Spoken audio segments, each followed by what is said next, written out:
I don't know what Gale is thinking, but Davros is probably not. It's not the smart play, but Davros is he wants to um, get out of here and get back to Dalton with the Gray's main, even if it means either trying to convince the guards or sneak out. Yeah, I think Gale's idea is pretty much the opposite. It's going to the druid because he knows that is a safe place, so to say, here in the Necropolis. And yeah, don't think we can persuade the guards to open for us. Yeah, that's definitely the smarter play. Just feel like Davros is like every minute I'm not, we're out here. Dalton is, God's only know where. So, but he's open to being Pa- convinced. Obviously, he's not going to go off on his own.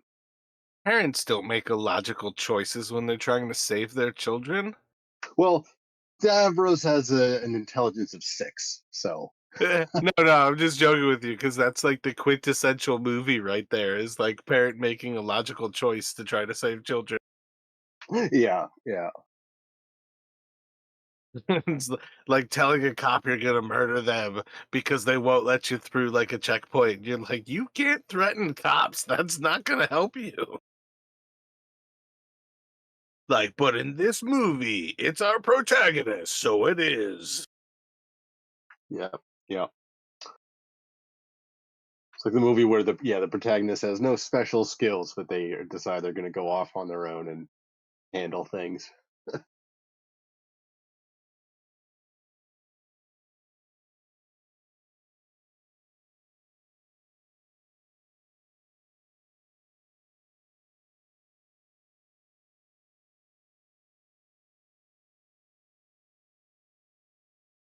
Okay, I'm good now too.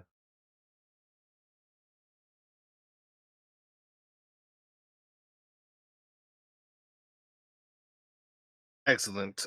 So they got back a moment before you. I don't know if you heard this on your speakers, Yeah, yeah, but I they heard. were based. All right. So each one was kind of going a different way. But yeah, I just kind of leave it open to you guys to have that discussion about whether you want to go for Andak and Clathamus's island, or if you want to go for a portion of the gate and try to like climb over the walls, try to actually talk to the guards.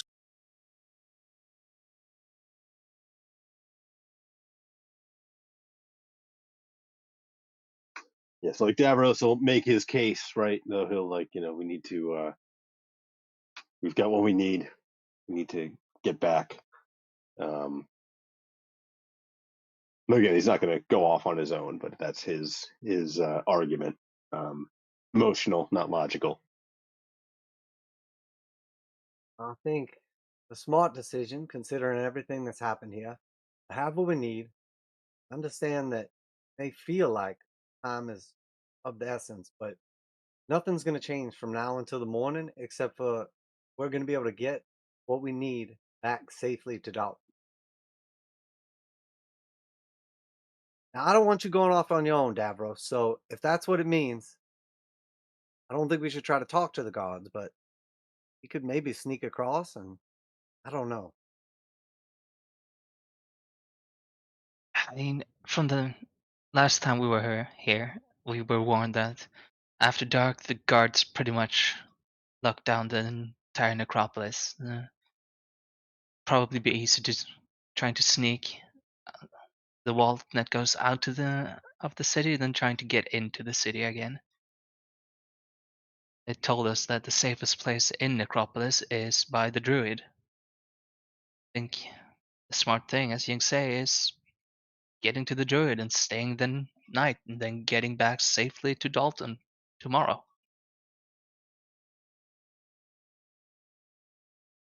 Stavros is going to kind of like pace a bit and kind of like, snorting, but then he'll kind of, all right, fine. First light of dawn, as soon as those gates are open.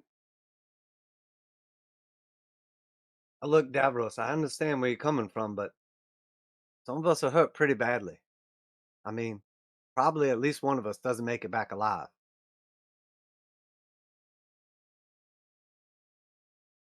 But I'm with you. If that's what you want to do, storm the gates and jump the wall or whatever, I'll do it. And you will notice too that Jinx is literally saying the opposite, and you're not sure why.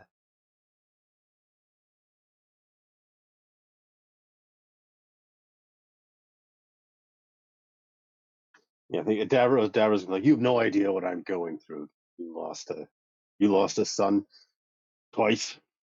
But he's like, I already said, let's find this druid, get out of here, first light.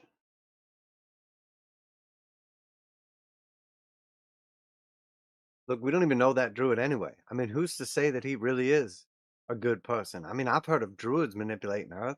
Who's to say he's not the reason we ended up down in that pit to begin with? I don't even know if I trust him. I mean, anybody know a reliable source that says we could even trust him? When I met him, I didn't exactly get the best vibes off of him.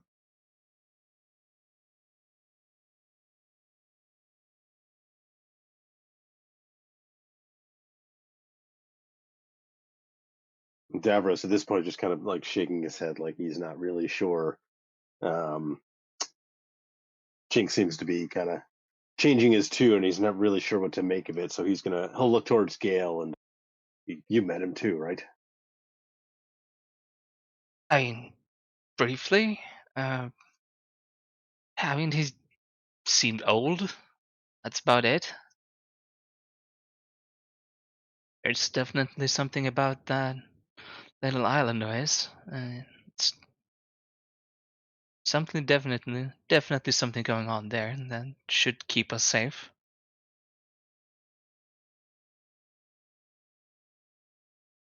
I mean, should safe? Are we really gonna?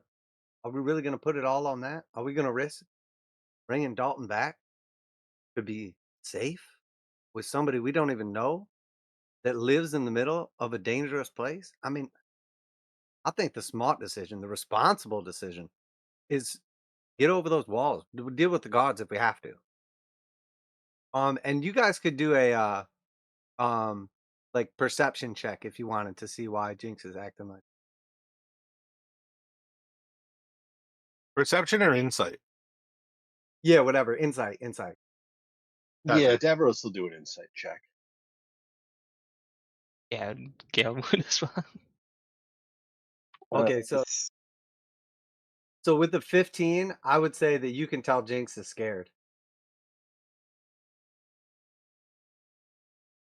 Yeah, I mean, I get being afraid here. I mean, it's a necropolis. Wouldn't really recommend anyone staying the night here. But remember from the first time we were here, we were told that if we had to stay after sun went down, we should head to the druid, his island. That's our best bet of surviving the night here. Whoa, hold up now. Who's what do you mean afraid? Who's afraid? I'm not afraid. You're afraid. You're afraid. Oh yeah, I'm definitely afraid. It's island, please.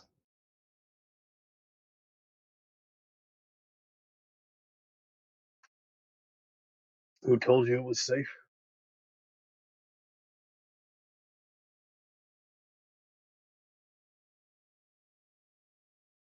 It was when we were uh, the first time we brought Dalton back. We enlisted the help of the Blade Chapel, and I think it was I one or think that two. was direct from Gierna Hillershan, the leader of the Knights of the Pale, the Blade Chapel.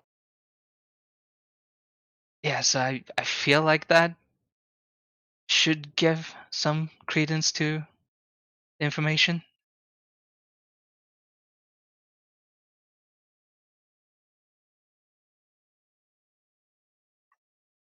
Davros will kind of give a nod and, all right, I'm going to trust you, Gale. We'll spend the night on the island. I don't know about this. I got a bad feeling about that island. I don't know. I mean, I feel like the, the island is probably the best place in here. It's Druid. He seems to. I mean, he seemed old. That's like I said, the only thing I really got from him. But place seemed alive, which is something you can't really say for anything else here in this place. All right, hang on, hang on. Nobody needs to freak out here. I think we're just getting a little too worked up here. Not that big of a deal. I still have a spell slot left. We find a little secure spot somewhere. You guys walk to my back for a minute, and we put up the tiny hut, and we could just sleep there. We don't have to worry about that druid putting some kind of curse or spell on us while we're asleep or turning us into zombies or whatever the hell he's doing over there. I'm sorry, but why would the druid curse us? I mean, we haven't done anything to it, and I feel like it's kind of like the opposite of what druids do, turning people undead. What do you think he feeds to those plants? Probably people. Ain't nothing around here, no nutrients. I That mean, hole. like I said, I'm not too familiar with nature and all that, but I'm pretty sure that there's plenty of nutrients around here. I mean, all the dead bodies that composing uh, should definitely act as fertilizer to the soil. All right, I feel like we're arguing semantics here. Neither one of us knows what makes plants grow. That's a fact. So let's talk about what does matter. There's something weird about that druid, okay? And I got a bad feeling that if we stay here and we trust that druid, I got a bad feeling.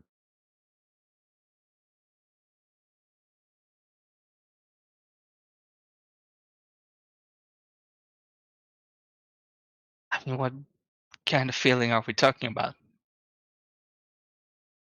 I don't know, man, like the weird one in your stomach when you just don't feel right and like the sort of like happiness and like dumb like haha thing kind of goes away and you just start feeling weird like right before every time something really bad happens.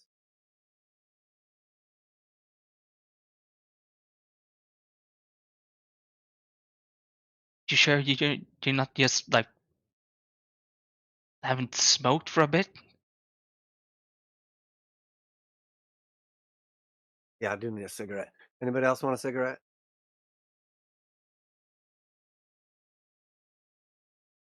Nah, I'm good, thank you.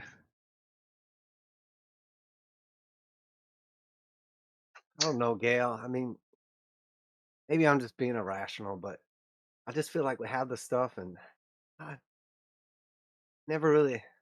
I- You just whatever you guys want to do. I'm not gonna go off on my own. I would feel safer by the druid, but I mean, could keep watch, I guess, and we could still put up your little magic trick.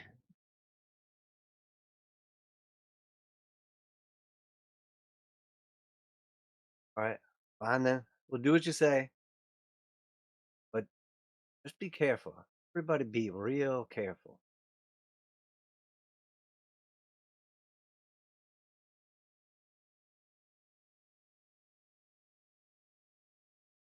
So I think with that, you would have like convinced Jinx. Like he's still like a little skeptical, definitely scared at this point in time. He's pretty much ousted himself, but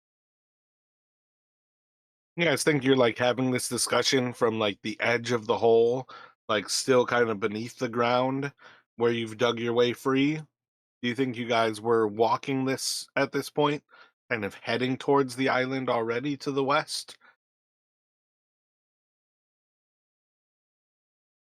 yeah, I think we would get out of the hole, get safe first, and then this would be like walking like towards the island. Probably like trying to keep it down to like a minimum so we're not like crazy loud. But sometimes those emotions.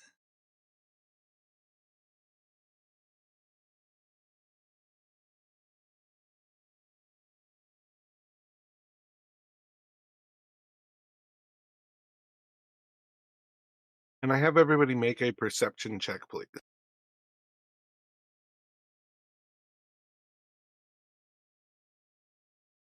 16 for Gale. 17 for Davros.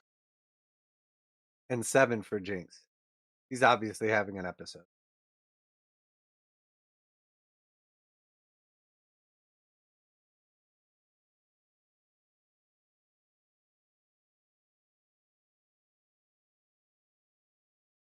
So, you guys have spent 2 days here in the Necropolis. You've seen that there are groups of people usually within sight. So, seeing people isn't the, like, I don't know, peak of your suspicion kind of thing.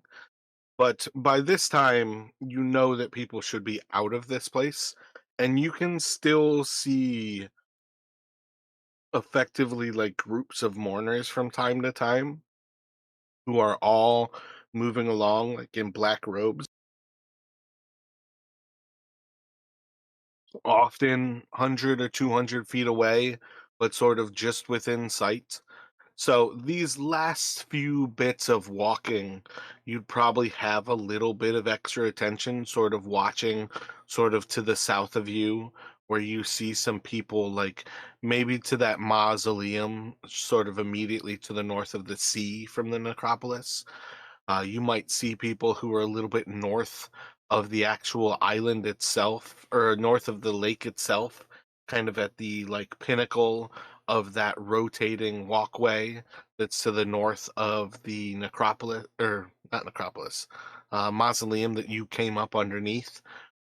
So you can see some groups within sight and probably have a little bit more suspicion as you see that there are still indeed what appears to be humanoids inside of the necropolis well after dark.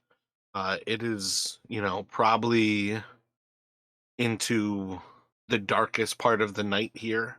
You are just on moonlight and then the light that you guys might be creating here.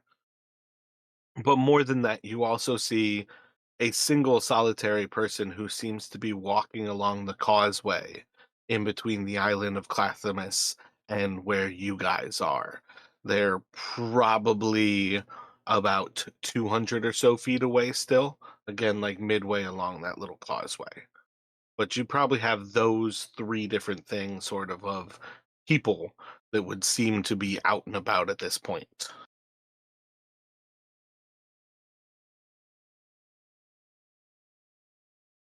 So Davros is going to looking to the others.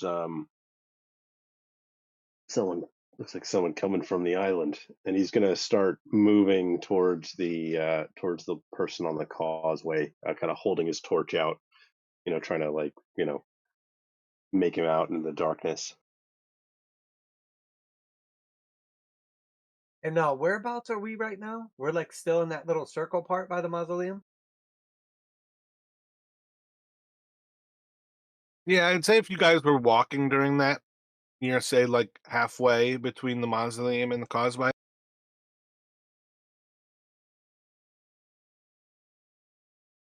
Well, that was a big one. Oh yeah, okay, you drew that. Yeah, okay, somewhere around there. Yeah, all right. Probably the druid, Davros. Be careful what you say around him. He's a space cadet.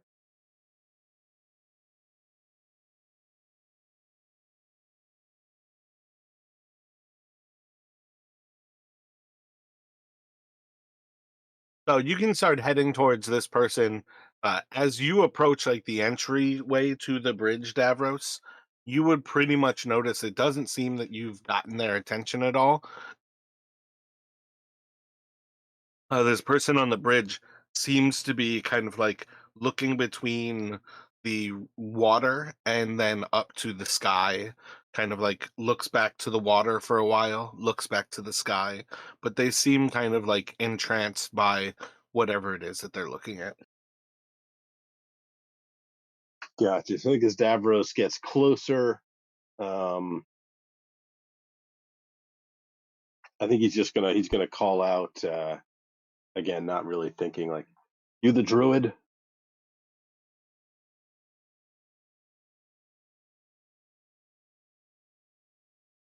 And still kind of approaching, still continuing to walk kind of towards, and then I guess onto the causeway if he gets that far.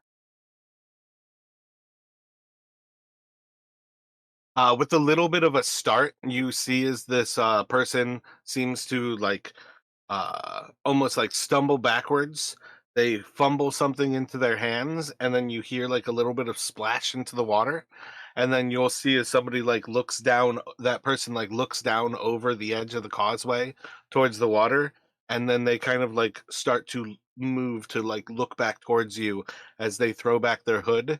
And you are going to see that this is a younger looking elf woman who's probably like late 30s, like in humanoid age. Obviously, like for an elf, that could be, say, like uh teens on through 100 or so years old, but effectively she seems to be, as far as humans go, about like late 30s on her general look. And as she kind of throws back the hood, she'll be like, oh, greetings, welcome to Clathamus Isle. I'm a Hennin. I'm not with Andak, obviously, nor am I Andak, but you are all welcome here if you can set foot, uh basically. And she'll say like kind of, if you can set foot on the bridge, as she like watches you guys all start to like walk over. um Nobody is effectively undead, so there's none of you who can't really walk onto the bridge. But is there anybody who doesn't imagine that they've already stepped onto the bridge, who would then say like be hesitant whether they can step onto the bridge?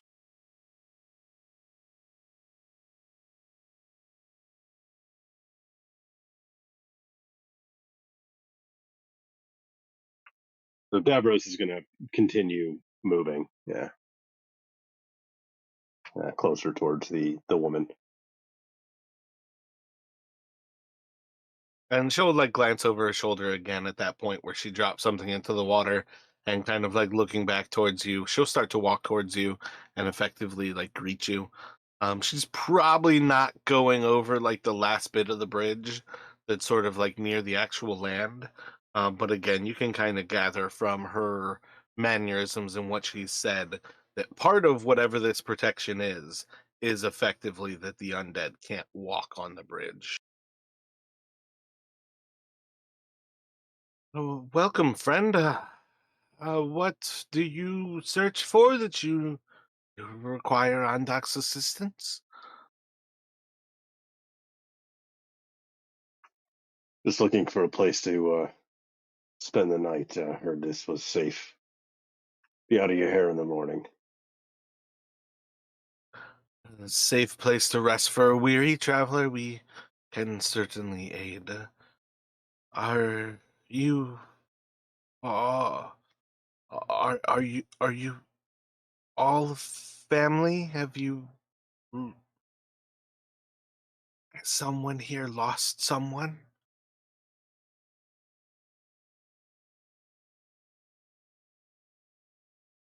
The Doubtons. S- Oh, go ahead. sort of. It's kind of a touchy subject right now. Hey, just we met What Andok do before. He didn't speak about you. what do you mean, sort of, Jinx? I mean, he's sort of lost, but we're gonna find him. Not over yet. You know what I'm saying? You meant like lost, lost. Like that's a rap, not a rap for dog. Hmm.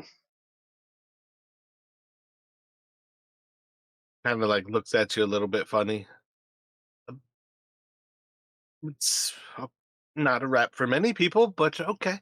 Why would Andak have spoken of me?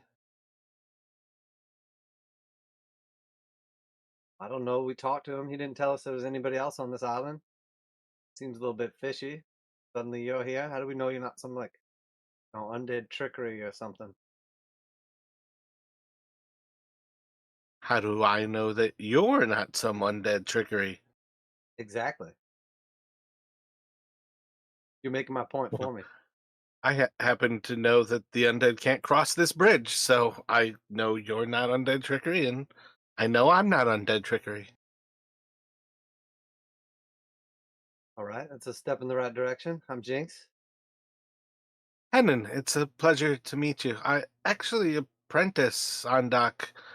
My parents used to travel with him, and they went on many adventures with him many ages ago.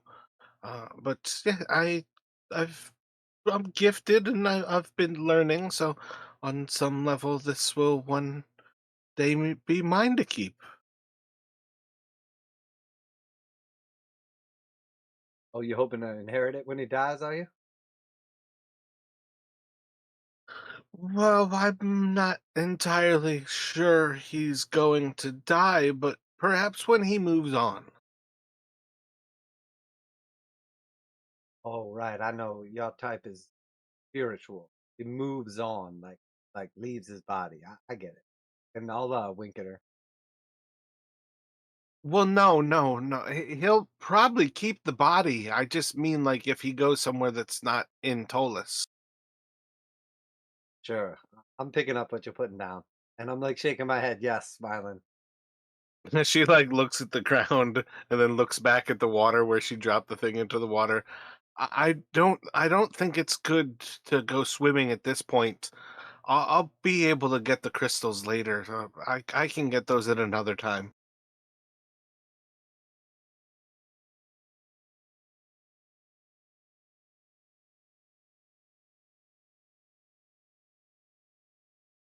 Oh, is it just then the five of you? Are you waiting for anyone else?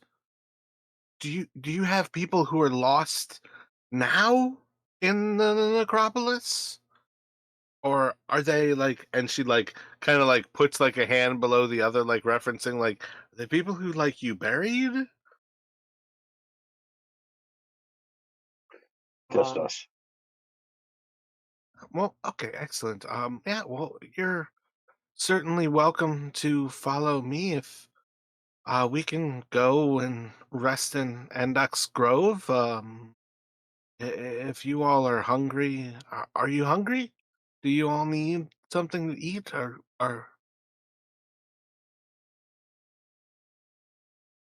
I mean, we're not like particularly roughed up or anything. We're actually hoping to get out of here, but majority rules and everything. So looks like we'll be staying the night.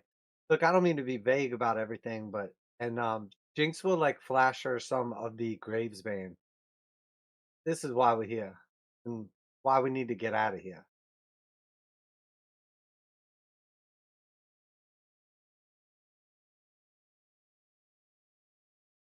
that's um a pretty good reason to have places to be. Um, that's then for your, and she'll kind of like just like look towards Davros and just kind of end like the your a little bit early, and it's probably best not to do anything until the sun rises. Uh, under the light of the moon. It's usually there's a lot that they getting near the gates is going to be pretty difficult, and it can be really dangerous. They tend to spread towards the walls, and it's probably best if you don't try anything and just wait.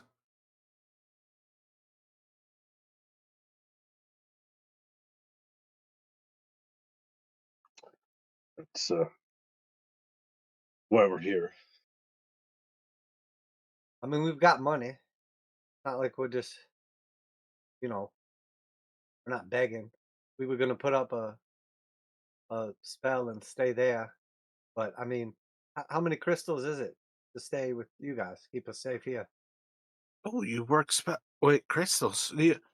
What kind of spells are you? Uh, just just like a little shelter that we can put up, get us a get us through the night. Nothing You too can crazy. build yourself a house. Sort of, but kind of weave myself a house, like a spell of protection around like a real small area, big enough for a few people, creatures. I look down at Terry when he says that.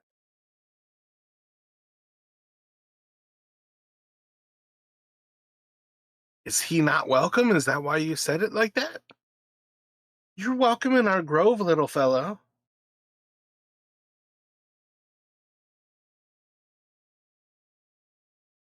But she'll keep kind of walking you guys off.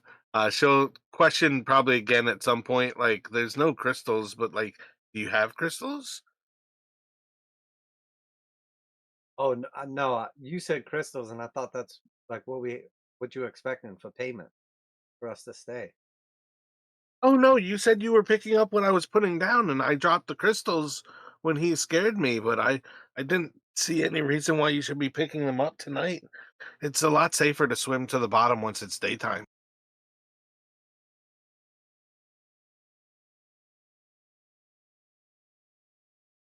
Okay, that makes sense. Sorry, I'm a little out of it right now. Let my emotions get the best of me. Uh, kind of, kind of looking to get out of here tonight. I was hoping that for once things would go smoothly. Are you okay? And she's gonna try to pat your back. I'm all right. I mean, like surface level, I've got some deep stuff like everybody does, but If you don't stop her, she's gonna cast calm emotions on you. no, he definitely won't stop her.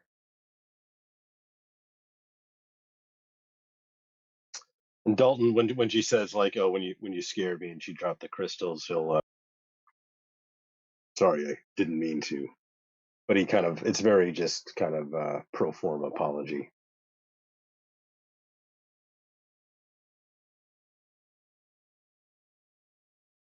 Yeah, I was a little unsure about coming here, but I'm not gonna lie. Now that we're here, I'm glad we came. So as you guys like follow her like into this forest, there's very little kind of like open ground. I think last time you guys basically walked predominantly like around the edges and kind of stuck within view of the water. As you head into the heart of the island, it's very much like a verdant jungle of just overgrown plants everywhere. Massive plants, like gigantic trees, all kinds of things all around. But you'll occasionally hear like really loud kind of buzzing sounds, seeing like gigantic bees that are almost the size of you guys. There's like big flies that will kind of like zip up to her and kind of like almost have this loud hum as they kind of fly at eye level. She like seems to almost like chitter before they kind of like fly off, and you can tell that she speaks other effectively like animalistic languages. Does anybody speak Druid or Druidic? Nope, I've got just common and a bit of Elvish. Gotcha. Yeah, I got Elvish and Sylvan. I'm not sure if that helps. I think at this point the Sylvan's not quite going to help, but there will eventually be a point where she comes to like higher order languages, and that's where she would actually be speaking in Sylvan. Um, but you'll basically eventually come to like a larger grove, and you guys will see Clathamus. No, not Clathamus. Andak, and he's basically just kind of like reclined next to a large like boa constrictor, and then I believe, a big black panther.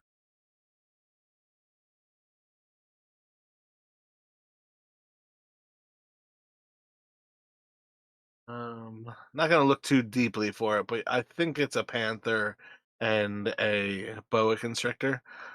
Each of them being kind of gigantic. Oh wait, giant bear. Yeah, so we're gonna go for a giant like brown bear and then the giant panther. And he's just kind of like sitting there, like reclined against this like obviously sort of fallen tree, and you can see how it kind of seems to be like the split trunk of a tree that must have got struck by lightning, but now it's like all growing up into almost like 10 like trees that almost form almost like kind of a fence behind him, and he seems to just be kind of reclined up against it. The bear is kind of laid to his side, and then there is a large boa that's kind of like laying across and in between like a bunch of these trees that are growing up out of the main fallen tree. And he seems to just be kind of like sitting there staring into what seems to be a bonfire. But once you guys get close enough, you'll basically see he's creating a magical bonfire. He's not actually burning any wood. He's just sitting in there, like staring into this flame, kind of chatting. And when you guys come to that scene, that's where Chris will basically, or my bad, Gail will basically, like, as you guys walk up, you hear a conversation from across the grove, and it sounds to you essentially like anybody just kind of hanging out, like at a bar kind of situation, like just chatting with their good friends.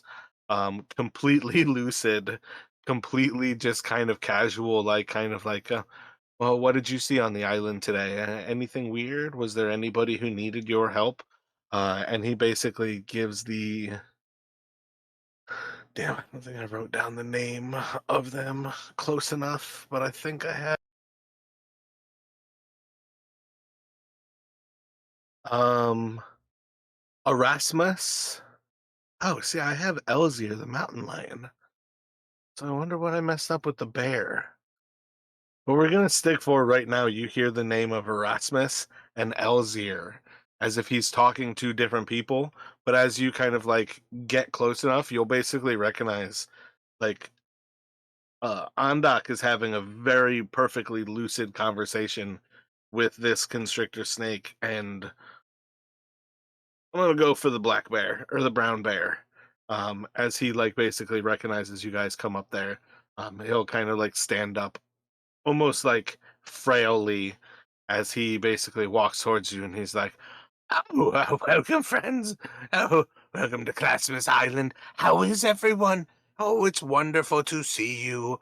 Ah, who are you?"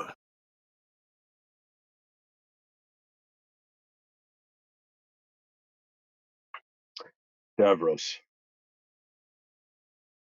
And I'm Gale. I So after a moment, he'll say, "Oh, it's wonderful to see you, Dilbert. Oh, it's a pleasure. You look fine, and oh, look at those strong muscles. What a strong young man you are. And you are, oh, the force of wind and power of strength and gale. That's a great name." And he'll kind of like just kind of move between you guys. I don't remember exactly how insane slash I can't think of the word for it. Like Senile? lost, yeah, senile that I made him the last time. But Gale already basically can understand like the senility is sort of how he greets people. It's not necessarily what he is. His at least like presence with his creatures is completely different. Um, but you kind of have this immediate moment where like he greets you guys as if he doesn't understand who you are, what your names are. He like quickly loses things like that.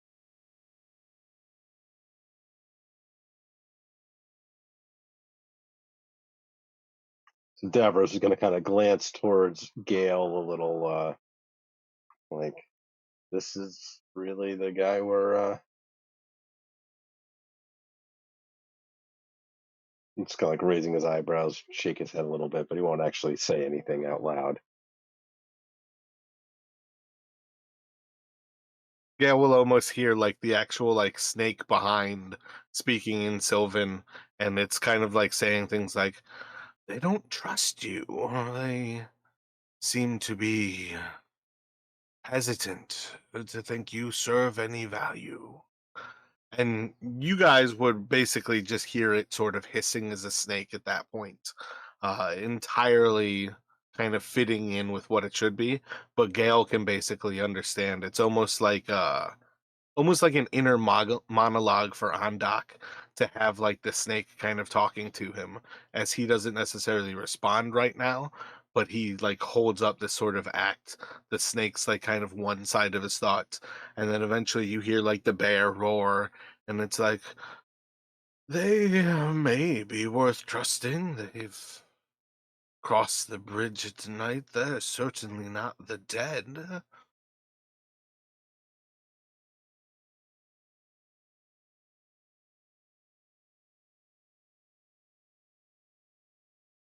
So then I think Jinx would be say to Andok after that, assuming that he recognized him, because Jinx would like not give his name again.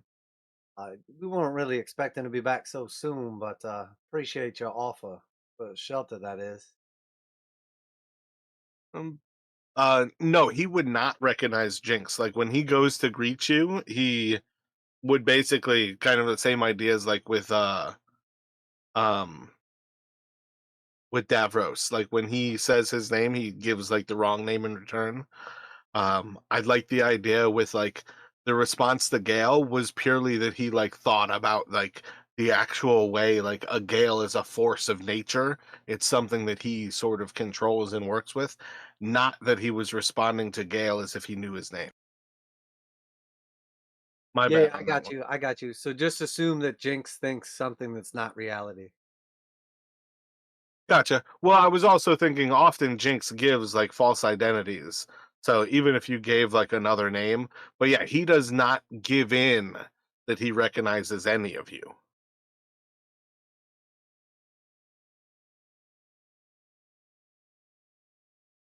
So when you say something to the effect of so soon, it's like, we just met so soon is always soon after you meet. We've only been here for minutes, many minutes. There's some time has passed. Do we remember each other from first to last? Oh, I think I was trying to do the Mad Hatter the first time you guys met him.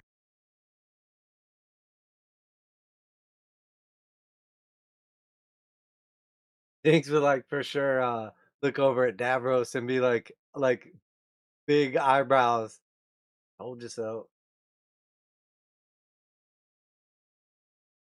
So eventually he'll like kind of like turn and kind of like raise his arms and kind of like open them up in like this big kind of like welcoming, showing you like his back as he looks back towards the fire.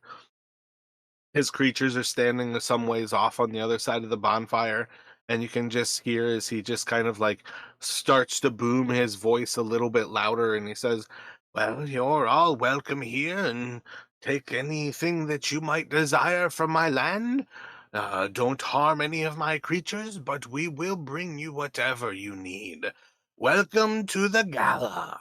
And he's like almost like greeting you as if he's got like a palace ahead of you as he opens up his arms, and he's just kind of like inviting you to take what you need, but don't harm his creatures. And just kind of like looks back, opens his arms, and then he'll kind of like spin back around, and he's, oh, welcome to the island of Classimus. My name's Andak. Is there anything I can do for the five of you?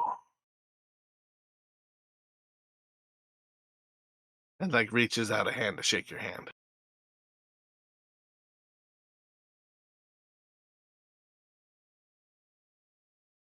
Hennon's just kind of like standing by, just sort of silently. Her arms are crossed, and she's just looking at you all.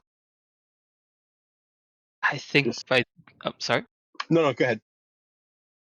Yeah, I think by this point, like having seen everything so far, Gale is gonna like take his hand, shake his in Sylvan, go, and thank you for having us, and we'll stay polite and not cause any trouble. You'll just hear the snake kind of hissing as it says to Gale, welcome, friend Gale. You're welcome to anything that you might need. If there's anything we can help you with, I would be happy to supply it. And you see as Andak kind of like winks to you as the snake finishes talking.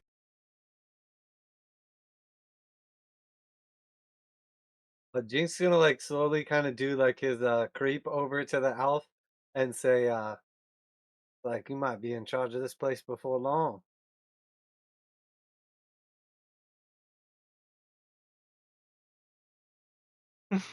It will be my pleasure when the time comes, though I have much to learn and much growing to do. It's uh, a long way from where I am to where Andak is, and I must become far more powerful were I to keep the same charms that keep everything protected here. The Necropolis is no place for those who are not fully prepared for all things. But again, I look forward to the day nonetheless. Well, don't take too long. Got one foot out the door, you know? It would appear so. Is there anything that you desire for your magic? Do you require anything to cast such a spell? I would be very interested in learning your ways of manipulating the things around us. Oh yeah, I mean, of course, I'd be glad to show you. I was gonna use it anyway, and if you don't mind us resting here and everything, no skin off my back. I'd be glad to show you. Could show you slowly, a ritual form too, if you wanted. So at this point, she's like pulled out like a little bit of dirt from like one pocket. She's pulled out like a few different like twigs and things, and she's just kind of like almost open hand, like kind of like showing you these like very natural things. I'm not sure specifically what sort of magical components you use, but she's like holding these things out that might be entirely mundane to you, and like this is from her perspective, like this is what we do magic with. Dirt of the earth, fresh twig. So I'll like take the twig from her and say thank you, and then I'll like put it in my mouth like you would with like a reed. She like kind of like squeaks a little bit where she's like, "Oh no, oh, oh, okay." So then I'll like start pulling out some of my components, like showing it to her. I'll hold up like a little like a glass vial with like some cool little like kind of swirly stuff in it, and just show her like a couple other random little things.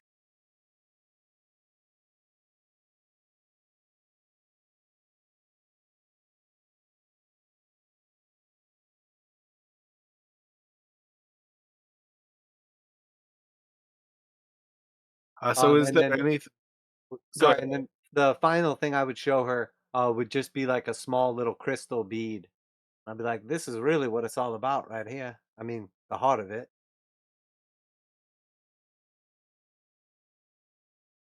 It can if I may, can I look at it or? Oh yeah, sure. Here, take it. Check it out. I mean, don't drop it in the water or whatever.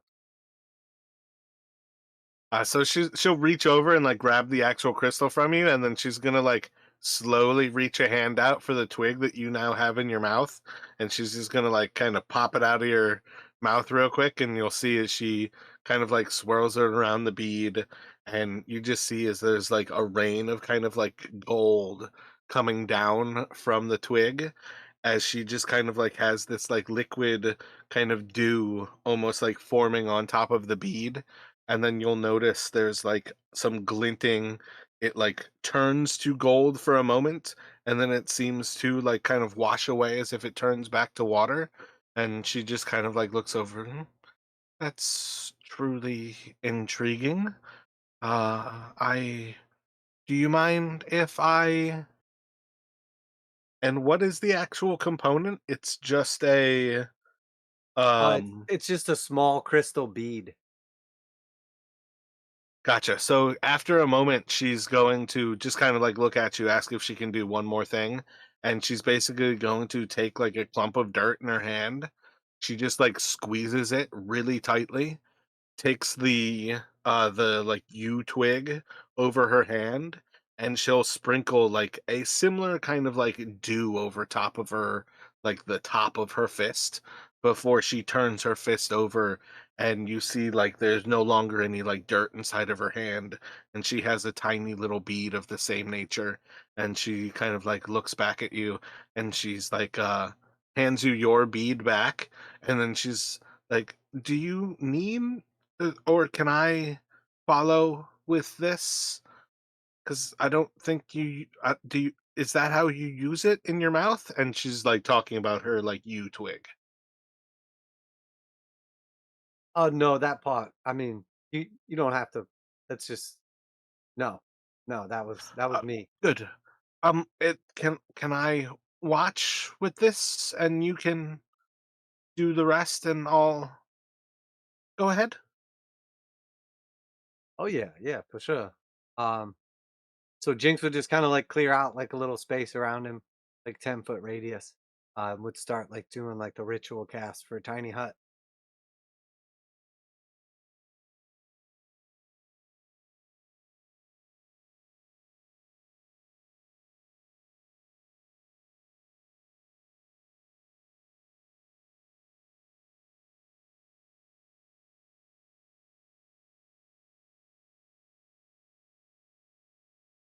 Gotcha.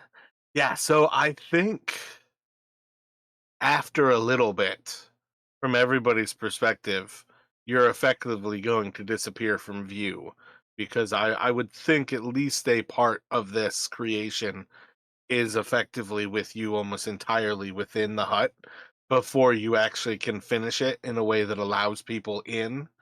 So it becomes one of those things where she just kind of like watches intently, and then eventually, like, everybody's going to lose sight of you. And then eventually you kind of finish it, and you'll be able to, let people in or not, kind of thing. So I think the real thing is you basically can see with wonder as she watches you until there's a moment where she just kind of like gasps as she loses sight of you. And then she's going to look to the others, and you basically hear from within, and you can see her asking, like, Is that supposed to happen? Is he supposed to? I don't, I didn't really understand everything, but is that what it's supposed to do?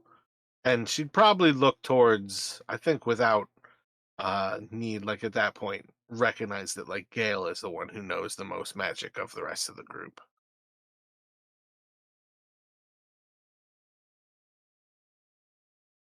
Trying to remember. He have used it before, Gale. Like before, right? I don't think we ever actually used it. I think we've talked about it, but I don't think we've ever actually used it. I think when Dalton first died was the first time you brought it up.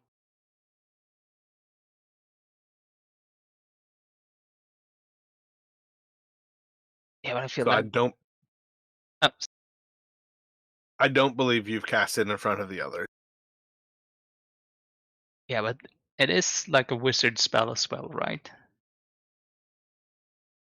Yeah, I think at this point you are entirely within your bounds to have either come across it and decided not to learn it, and or if you wanted to, you could have actually learned it. It just depends on what you've done for spells. But primarily, yes, it is wizard. Yeah, then I would just yeah, I mean, it's supposed to do that. It creates a shelter to hide yourself from, well, dangers.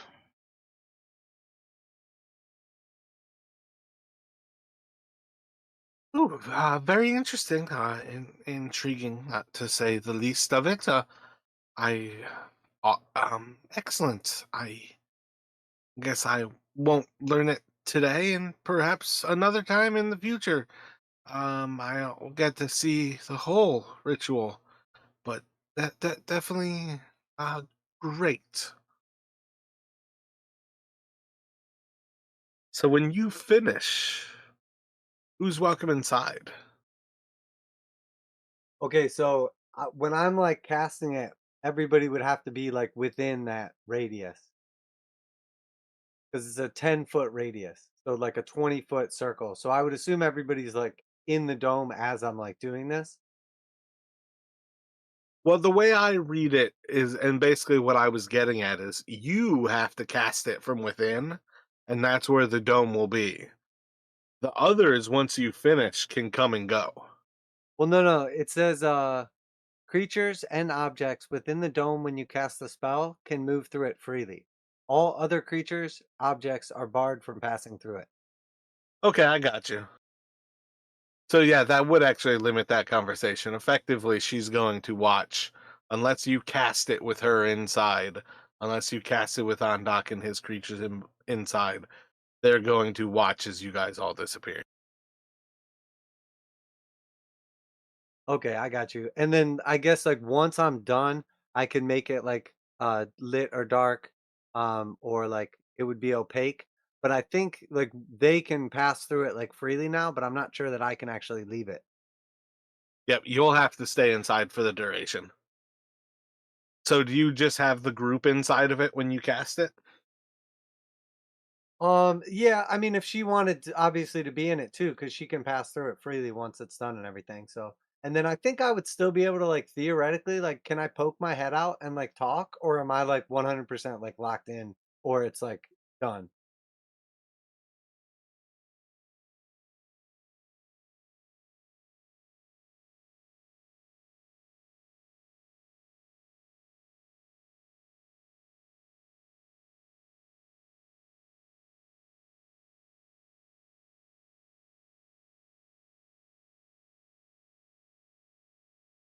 So yeah, I guess like whatever you decide, since this is like my first time actually casting it, I would for sure be like experimenting around with a little bit too, like asking them to like pass through it, like seeing if I can like poke my head or my hand or whatever outside. I'm gonna say, I think pretty flat out, for a lot of game breaking reasons, that you cannot leave it at all. Any part of you that leaves that area is enough to cancel it. Okay, understood. But I don't think it's soundproof though, so you could still talk to someone outside it. I think. Oh yeah, I do think that is correct. Yeah.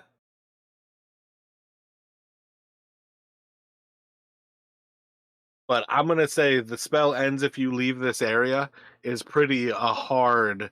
Like you can't like reach your wand out of it and cast spells, but only your hand is in danger.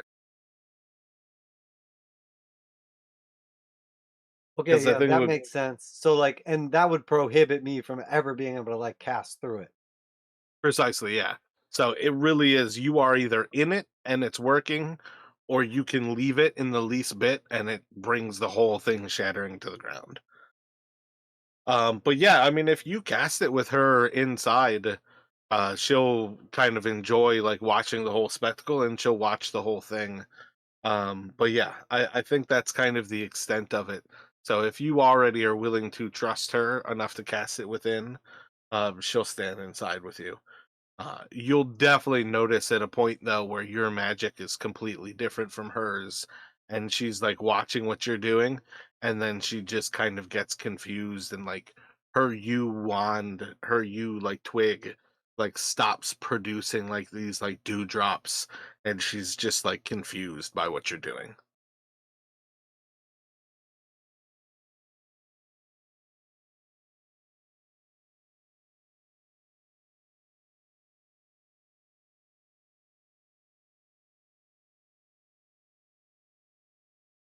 So I don't mean to necessarily distract you guys too much with these two NPCs. But Andak and Henan are what I would say are two of the bigger people to meet in this game because they are the two people who live within the Necropolis. Do you guys have any other thoughts or any questions before you lay down to have a night's rest? So I think Davros actually is going to um, basically just like kind of he's going to step outside of the hut, and he's basically like, because he wants to leave like as soon as he sees the sun, like as so he's actually just going to like spend the night kind of like pacing around and um, essentially trying to not sleep because he doesn't want to risk oversleeping. He's like gonna like be raring to go and like getting people up like at the very crack of dawn.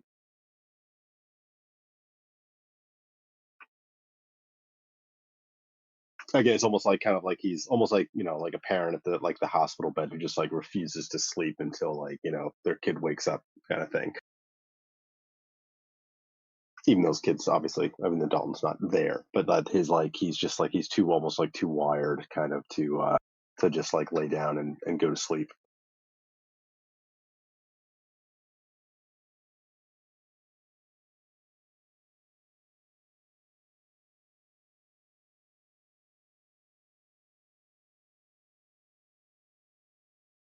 At some point, Andak is like just kind of like ranting and raving near Davros. And Davros is just probably like completely blocking him out. And then you'll just kind of like casually hear this entirely sort of like lucid sentence of something along the lines of, if there's nothing but worry to you, I could certainly wake you with the rising sun. If you care to be calm, I could ease your nerves. And then, like, he goes right back to sort of ranting and raving. It's just like this one little moment of just sort of a lucid, like, a lucid sentence that basically says, like, do you want me to help? Do you want me to make sure that you wake up with the sun? Yeah, so Davros is kind of he's taken a little bit aback by like that kind of one sort of lucid sentence, but then he's thinking like he couldn't remember Gale's name or Jinx's name. Like Dalton, Davros, I think, is not going to trust him to actually wake him up at dawn. Because like Gotcha. he'll forget.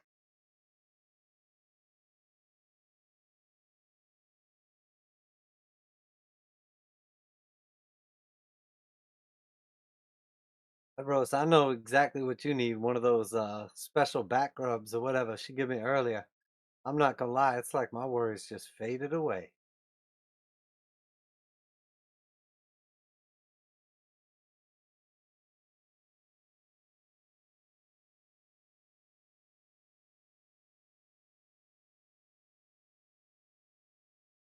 I could potentially help, but you have to be willing to be helped as well. So if you're holding something you don't want to give up, I can't just do it. I consent. I just if you want to, I can help.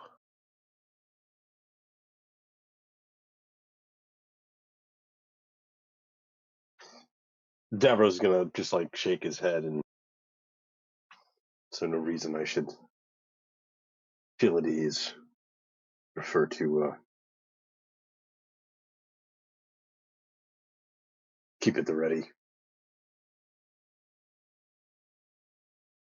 And you're not gonna be much use to us if you don't get a good night's sleep. I mean, I get that you're all sophisticated now and you put behind your whole barbarian ways or whatever, but I mean you still gotta sleep, Davros. I've worked through nights before. I'll be fine. I'm going to make sure we get out of here as soon as we can. And then he'll kind of like belatedly like glance to Henin and that. No offense.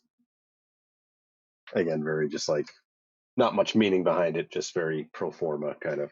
Yeah, no offense, but I don't want to stay here any longer than I have to.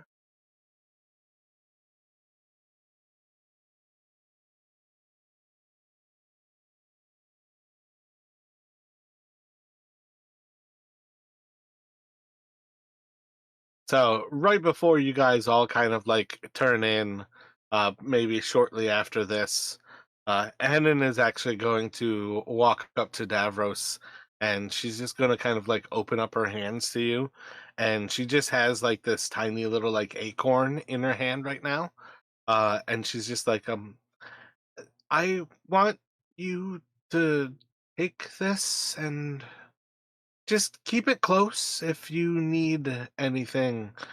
it can go a long way to helping you. If you need anything at all, just whisper to it to come and find me, and we can help. Or there's a lot that we can help. Just anything at all. Just don't worry, like why or when, but like whatever, whatever you need. You can. It'll come and get me. So you can just whatever you need. Just whisper my name to it and tell it to come and find me. You've got to be close, maybe within a few miles, but it'll find me. And then, if you'd like, I can have some little creatures kind of like watch over you and. That never mind, forget about it. But if you do ever need anything, just the acorn whisper, just ask it to find me. So Davros will kind of he'll take the acorn, he'll look at it, kind of holding it in his palm, and probably it's like it's looks fairly small in probably in her palm, and Davros is it's got pretty kind of big beefy hands, and just kind of looks at it a little uncertainly, but then Entirely mundane acorn at this point. yeah, like looks up at her again, and thank you. And you can tell he's not really sure, but he will kind of like put it in like kind of like a front sort of like shoulder chest pocket of his clothes, and kind of like pat it, and again like well uh thank you. So think of that as effectively animal messenger,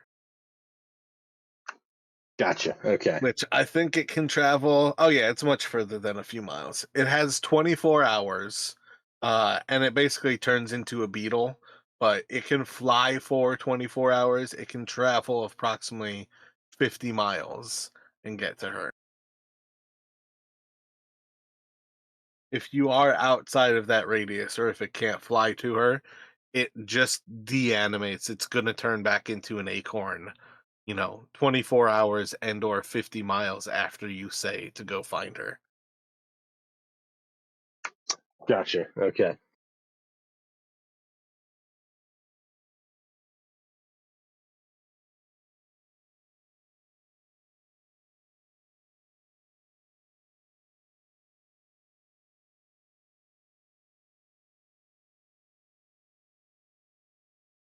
At some point in time too, like throughout the night, whether we like RP it or not is fine.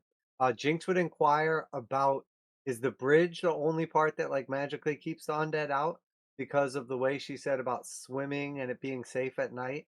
Like is it possible for the undead to cross through the water some other way, or like what exactly is the deal?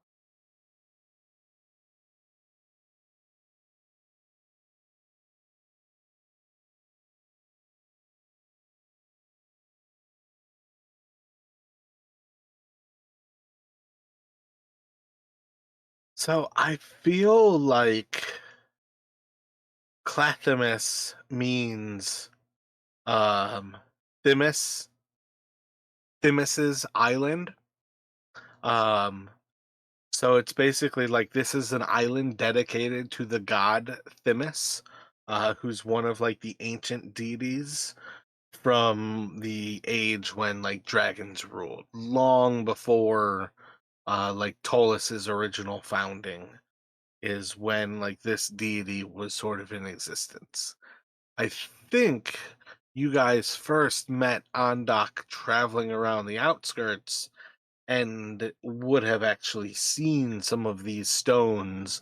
They're just huge stone monoliths that sort of line like the outside of this actual lake.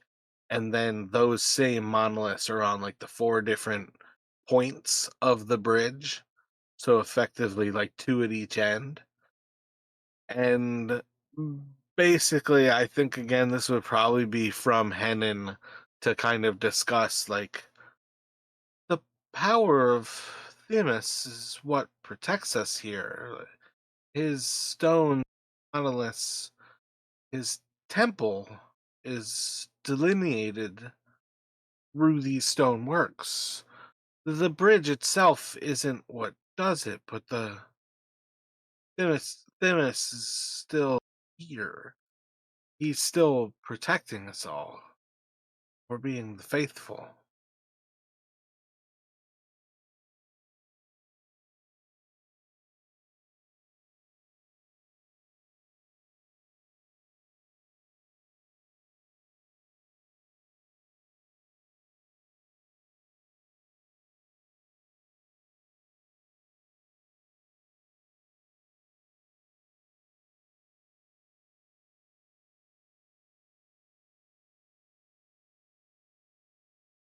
Oh, my bad. Clathymus means in the hands of Themis. Thomas.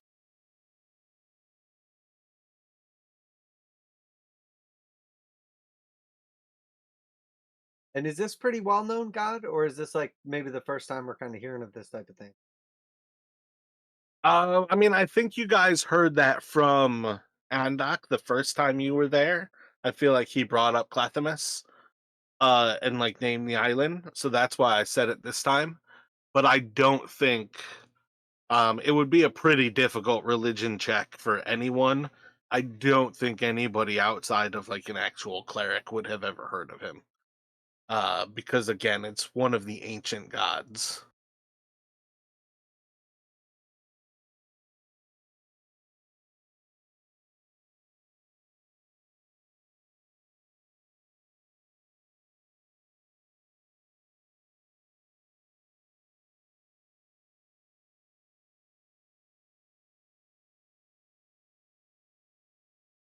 Anything else you all are looking to accomplish while you are here? Otherwise, you guys can take a long rest and you guys can bump up to 8th level if you would like.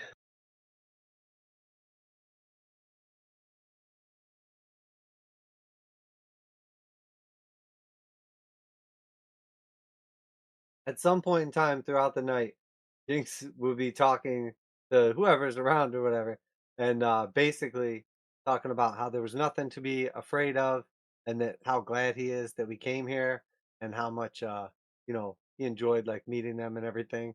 And like anybody with half a mind is like, wait a minute, you were the one who didn't want to come here.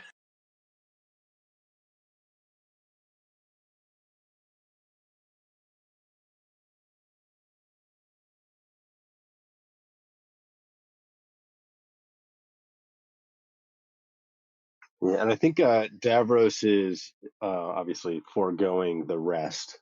I don't know if you um, want me to roll and see if he can actually stay up. But essentially, his idea is like as soon as like he sees the first kind of like rays of dawn, he's going to be like kind of into the back into the hut and be like, "All right, let's go."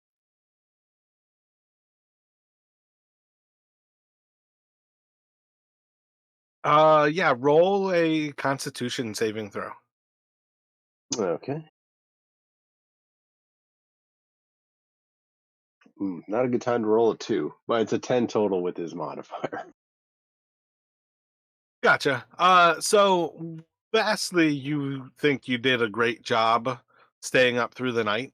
There were definitely points though where you were like wondering if you were going to be able to do it because you were not only physically exhausted but actually like emotionally exhausted, and like you remember distinctly like getting stung by a bee like at 2 of these times like in the night where you just like, oh man, I'm about to lose it. This is the dawn can't come quick enough, and then all of a sudden like there's just like a little bit of a hum and you just feel this like sharp pain and you have like this itching reaction.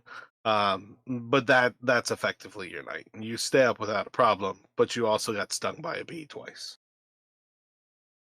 Gotcha.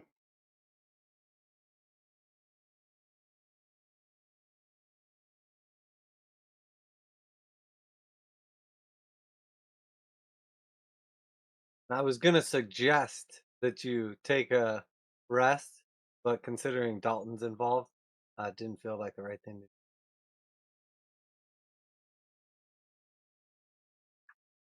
Yeah, I mean, again, like Davros is obviously not making the smartest decisions right now, but I feel like that, kind of tracks with what he would do. obviously it'd be smarter to like get a rest and be fresh in the morning. But it's like, yeah, I feel like makes sense that he would be kind of on edge. Yeah, I agree.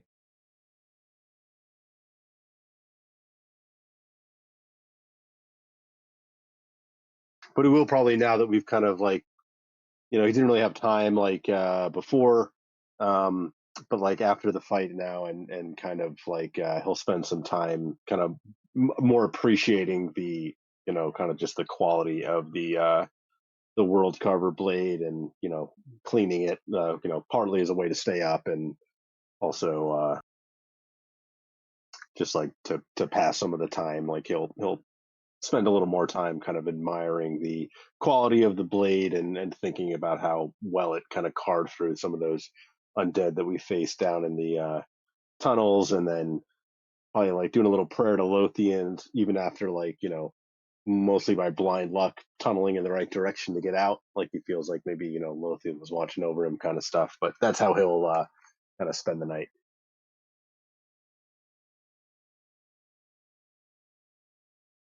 Roll a religion check for me. Sure.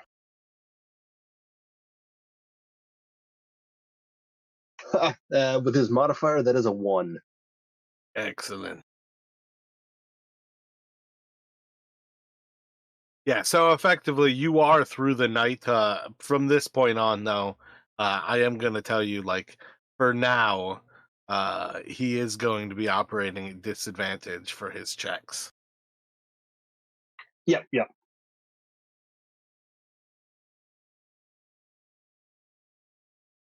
Which, in hindsight, now that I've said it, and now that you've made the decision, I wonder if it was a wise choice.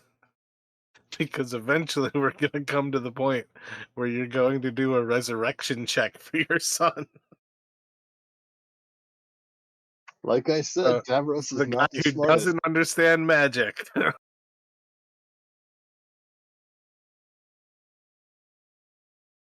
I feel like that might be somebody's own plot because they still don't know whether they want their character back or not. But I don't know. There's one thing we do know, it's that the dice never lie. To be honest, I didn't even think of that, but yeah.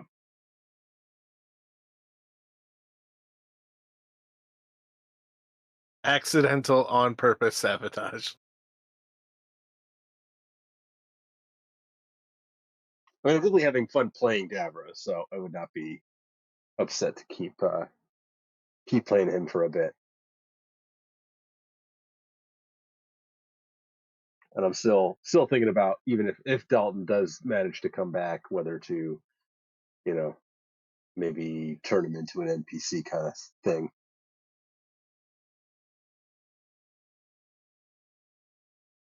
I mean, it is And pretty crazy seeing someone do double-digit damage. I mean, dying twice in basically a month, that's gotta be tough. And then there's also, because like, even if he comes back, it's like, yeah, I'm ready to go. Davros is gonna be like, absolutely no way. I will lock you in my house to make sure you don't go adventuring and dying again if I have to.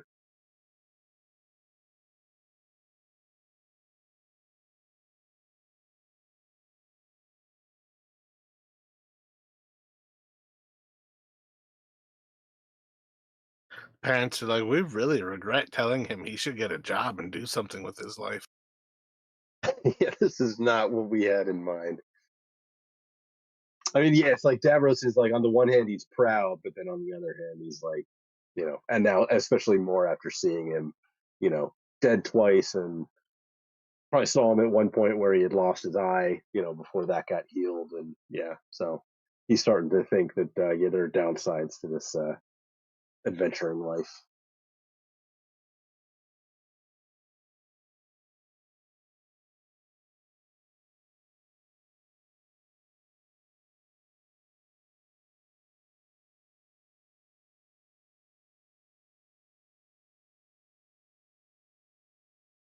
So is everybody pretty good with level 8? Are we all set there? Yeah, I'm Oh, good. Do you want? It's I. 'Cause I know typically we have to actually get in a rest to level up. Do you want me to still level Davros up or leave him at 7 for now? I'm good either way. Effectively, it's fine. It's not a big deal to me. Okay. I don't think he gets anything other than an ASI in 8. So I somehow like the idea of a fighter leveling up by spending the time like sharpening his sword for a day instead of sleeping.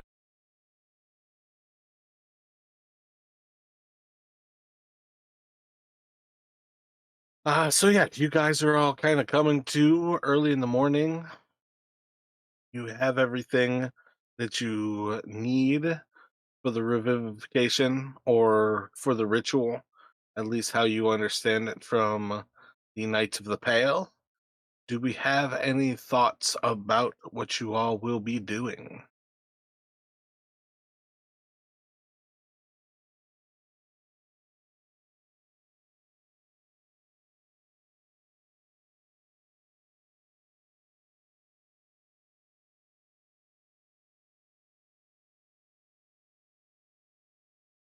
Like, what did you mean by that? What we would be doing? Just where you're going as you guys wake up. Do you want to go like to the Knights of the Pale and see if you can find Dierna? Do you want to go to I think I have the name of the priest for the temple district. Yeah, I Uh, would think we already spoke with Deanna. We already like pretty much like set everything up, I would think. So first thing in the morning, I mean obviously Davros got go like straight there, I would think. yeah, I think did we leave the bodies with the Knights of the Pale? Yeah, because like once we got like the preservation done, it was like obvious that he couldn't do anything else. So we took him to the Knights of the Pale, didn't we? Am I crazy? Don't think we took him there. I think we only sent like a messenger. Yeah, I The think shadow. I did like the message to contact Deanna. But I thought like maybe like I thought they got the bodies or something. I don't know. That's precisely one of the things when I do the update and I leave that out. That's a good one to catch me on. Um, yeah, I vaguely remember the conversation that we contacted them. I don't remember if you guys set up anything to deliver them. So does that you think leave us with go to Saint Gustav's and actually get the bodies from um Embersov and basically like have a carriage take them out to the Knights of the Pale? yeah, I don't remember us actually moving or arranging for the movement of the bodies last time. So I think yeah, maybe going there and yeah, getting a carriage probably makes the most sense. Yeah, I don't really remember the specifics if we actually like executed on anything, only like specifically that we like organized it. Because I remember I told her it was 3 bodies and then I had to like call back again and be like 4. It's actually 4 bodies.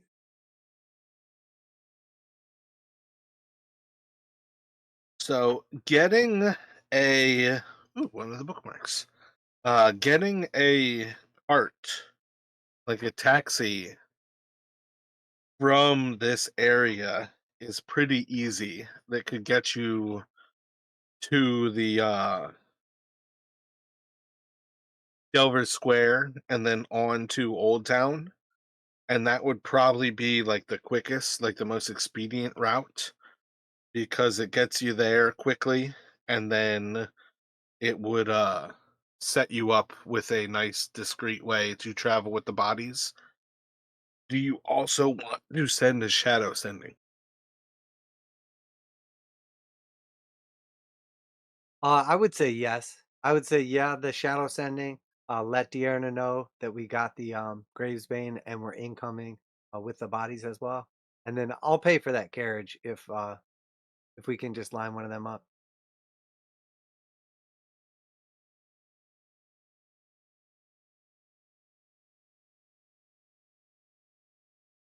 Alrighty. Yeah, so I don't have the actual like chart of expenses in front of me here, but I feel like doing another shadow sending. Let's do like another like 2 gold, and then like you could do like I'd say maybe like 10 gold up into Delver Square and then to the Noble District or into the Old Town.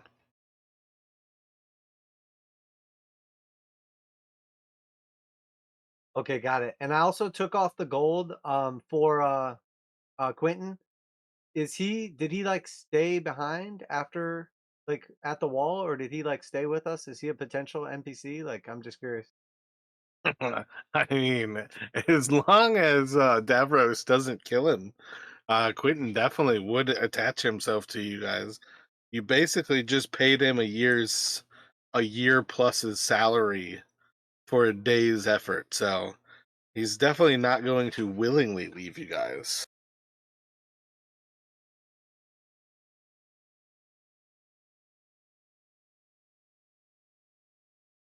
Excellent. Yeah, Davros is almost thinking of it like almost like a pet. Like he's Jinx's pet, so he's Jinx's responsibility. Like he's still not a big fan.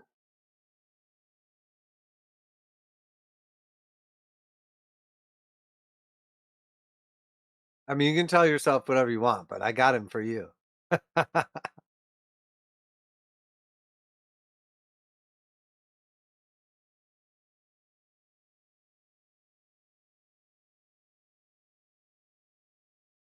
In that case, just don't be surprised if Quentin has a little accident. He doesn't even need to have an accident. The way we go through these sidekicks,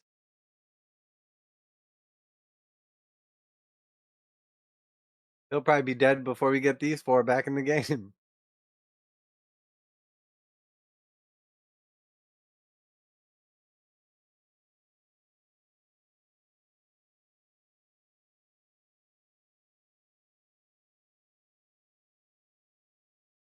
I'm tempted to say that he is an ill rigger. Specifically, I think the Shadow Master.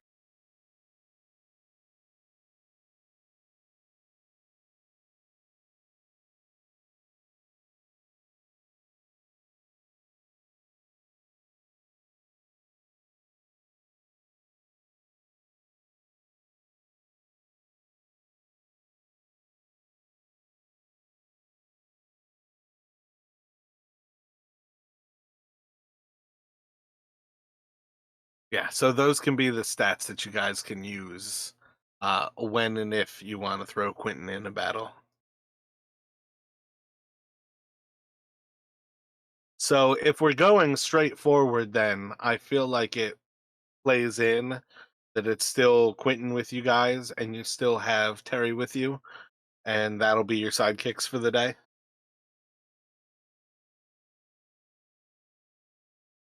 That makes sense to me. Excellent. So yeah, you guys getting the actual carriage, like heading through town in this fashion, is definitely sort of a new experience all around for all of you. One of the things about Tolis and how these like carts and taxis work is it's very much old world of the people with money ride in style and you're in a horse-drawn carriage in a place where it's get out of the way or get trampled and potentially die. So it's kind of horrific to experience like from this side, but from your perspective, you guys are basically in that lap of luxury where you just get to kind of sit back and you're cruising through Dolus. You're taking some of the main roads basically. But I think if you guys left through the same entrance, you're kind of I think that's the road of 1,000 gods basically from Midtown all the way through the Temple District. It's like the road between the Temple and uh, the Northern District, and then you're down into the heart of Midtown, and then from Midtown you take that road. You know what I mean? Like it's 5 different roads basically all the way up, and they're all like some of the most largely traveled main roads in Tolis, and you're just cruising. This is like high speed, like, oh my God, trains are going to destroy the world by going 30 miles an hour. You guys are just flying through the city on this thing, just cruising. Uh, Overall, it takes you about 15 minutes to cover what would normally be about like an hour and a half or 2 hours, depending on the traffic of the city. Obviously, there's still a lot less people here right now, but it's still one of those things where the cart is still something sort of kind of do. And I think largely it would be something that you're not used to doing, even with all the downtime you guys have. Usually it would be the type of thing that you're still walking because you guys walk everywhere. You've always walked. So why would you do anything else? And it's only now with like expedience on the mind that you'd kind of do something like this. And then also that it helps you cover up that you guys are taking a bunch of corpses through the city as well.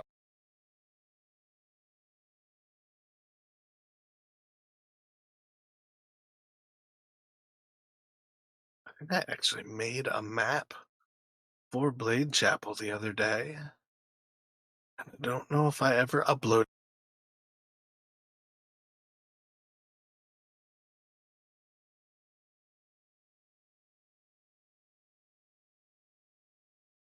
I could get used to this life riding in style. I mean, circumstances obviously suck, but kind of nice.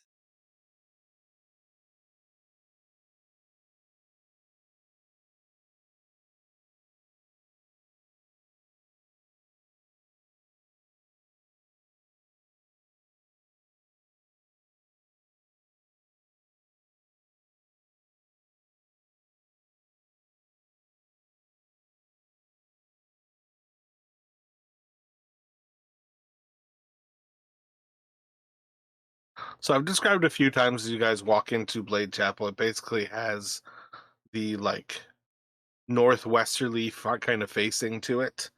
And you walk through like the colonnade of heroes to get through to the main entrance to the actual chapel.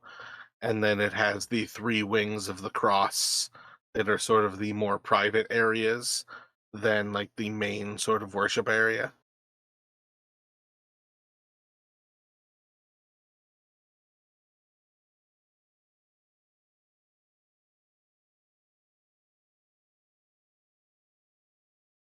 Obviously, this is essentially an unfinished map, but this is basically what I sort of had in mind, that a lot of things happen in that front area where that is like the colonnade entrance of the kind of like public space, almost like an open air like museum sort of to their heroes. You have the main chapel where like commoners would kind of worship them. And I think there are 16 knights of the Knights of the Pale, and they would basically have their kind of area like encircling that central area where all 4 crosses or all 4 points of the cross come in contact. And basically, once you guys come in that area with them like expecting you with the shadow sending, that area is prepared with like 4 I don't know if a beer is like normally like a flame kind of pedestal, but 4 pedestals basically prepared for the 4 heroes, or for the 4 who you guys are intending to inter slash resurrect today. And you'll basically see as the knights are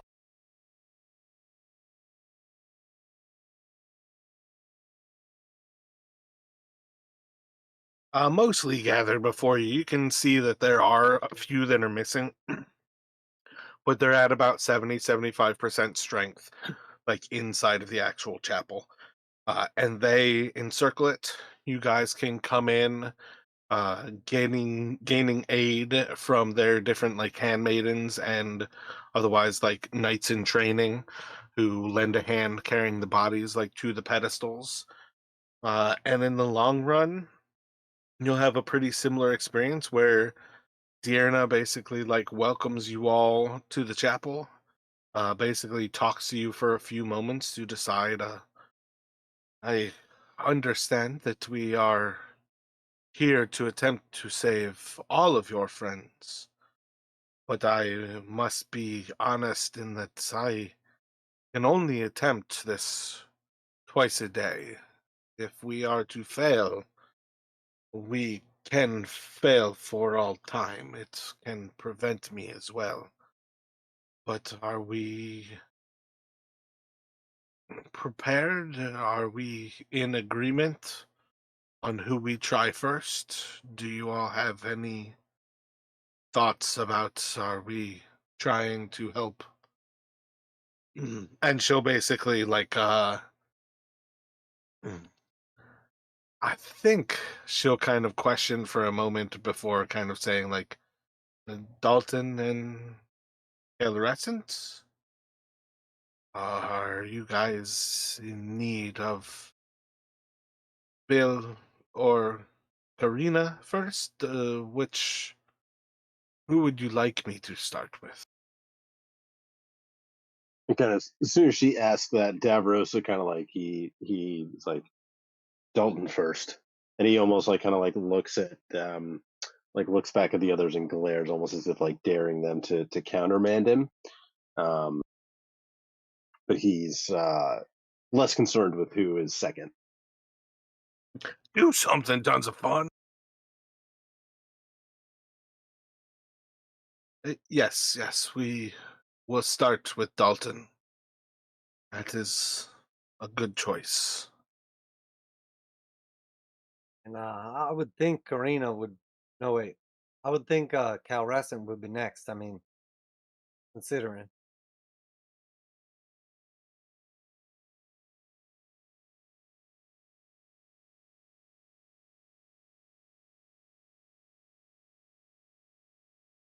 Dalton will nod at that, kind of absently nod. Yeah. Well, if everyone is ready, we can begin the ritual and start to call to his spirit. You all obviously are experienced enough to know that we must call to him and ask him to come back. Plead with him. Find that connection which you have strongest to your friend. Beckon him to return. His spirit must be brought back as well as the magic be woven. And these two things combined will be what determines for us whether we return those we love to this world, or if we must truly mourn them. So steady yourselves, prepare what you need to be prepared for, and when you are ready, join us in the ritual. And you'll already hear like the actual sounds of many of the knights kind of intoning inside of the actual chapel.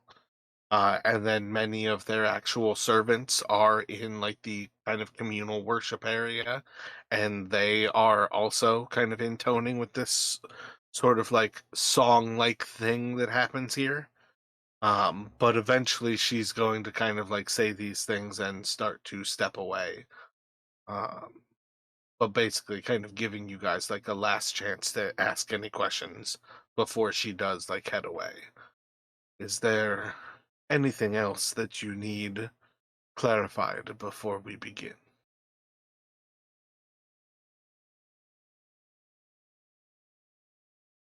I mean, we've been through this a time or two, unfortunately, but I guess it wouldn't hurt to ask. I mean, to request if I could say an inspirational word, if it would help. I mean, I don't know how long this whole thing takes or whatever, but basically, I think Jinx would just like see if bardic inspiration would help at all.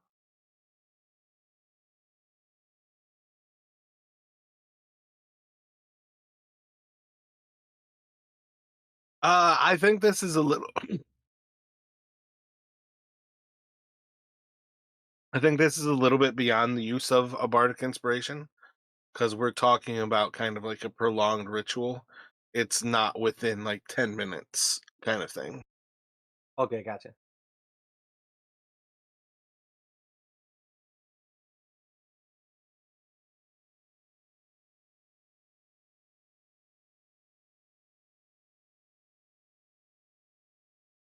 Sorry. Do you mind if I just I just got to step away for like 3 minutes?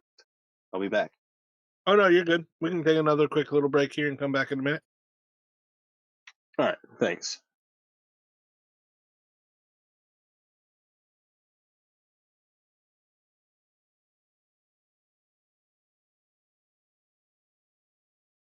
Okay, I'm back. Excellent.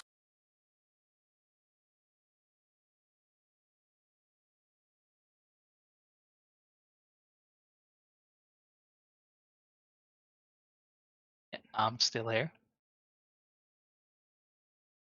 I think my brother is.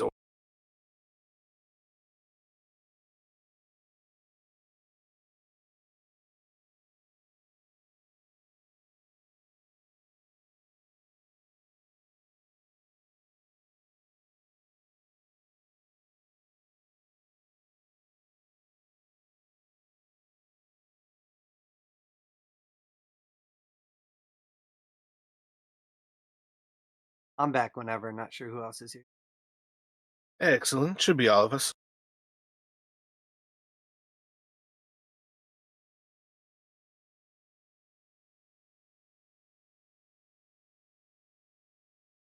So we have them in the process of like chanting.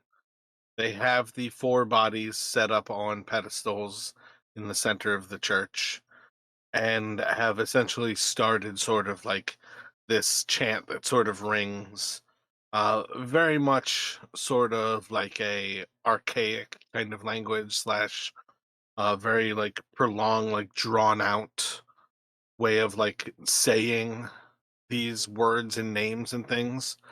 So they're starting the ritual here and basically get to the point where you guys see their bodies start to like glow with the actual like force of the weave.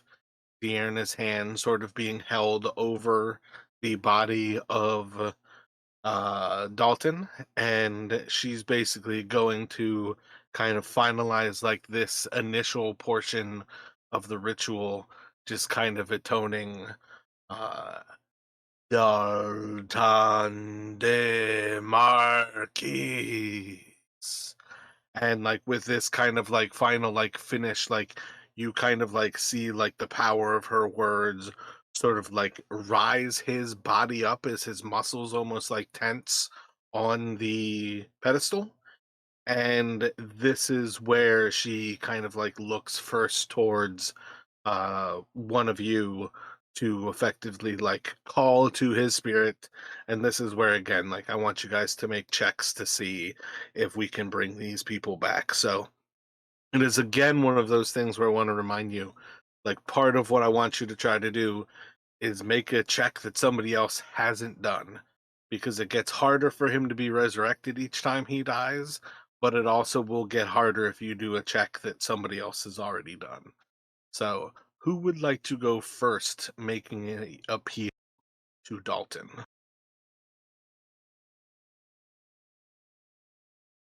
mean, it probably makes sense for Davros. I would think he'd be pretty excited to be the one. Yeah, I think so. Yeah, so Davros was like, well, while they were like doing kind of the first part of the ritual, he was like kind of standing. He had his head bowed, and like if anyone was looking at him, you would have seen like his lips moving, almost like he's practicing, like what he's going to say.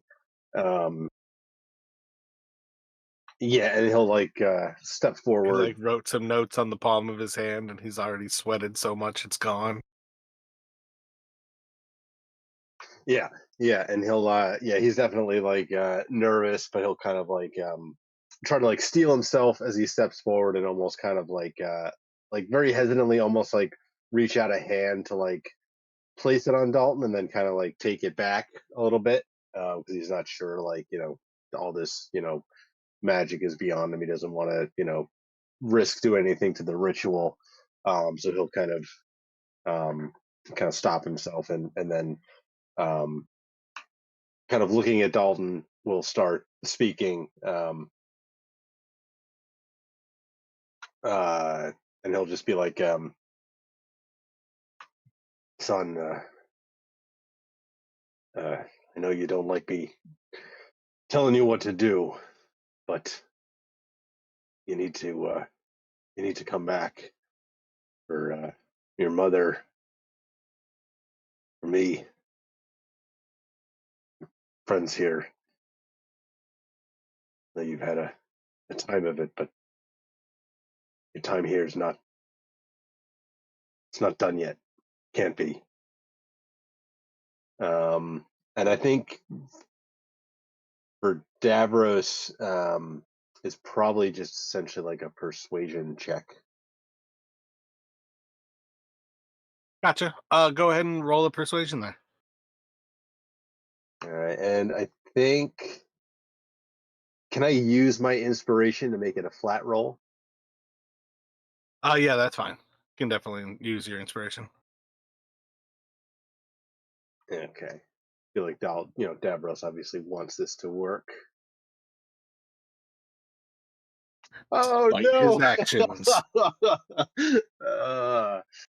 That is a natural one. You rolled 2-1. Oh no, it was a flat. I made it a flat roll by using my Oh inspiration, yeah, and then I got you. and then rolled a 1. So it's a and then it's a 2 with my modifier. You inspiringly inspired yourself though. But yeah, you'll see as Davros kind of like calls to Dalton, his body doesn't seem to react at first. It just seems to kind of like hold this position, and you just kind of like have like a understanding, almost like stepping away, like this isn't a time to sort of just be like logical. It's like you have to like bleed and like yearn for this person. But yeah, you just kind of like step away, and it's just like, I don't know, that like slow feeling of like that difference between the future and the past, potential and potential lost. But yeah, Davros just kind of like steps away as the others approach. Who's gonna go next?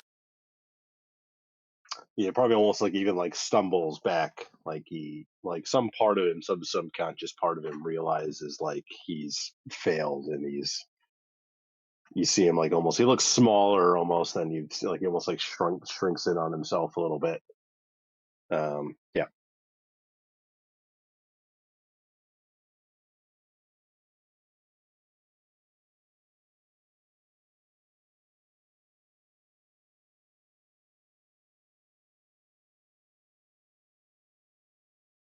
I I think. think Yep. Jinx would lock eyes with Gale and sort of like give him like a sideways nod, like go next.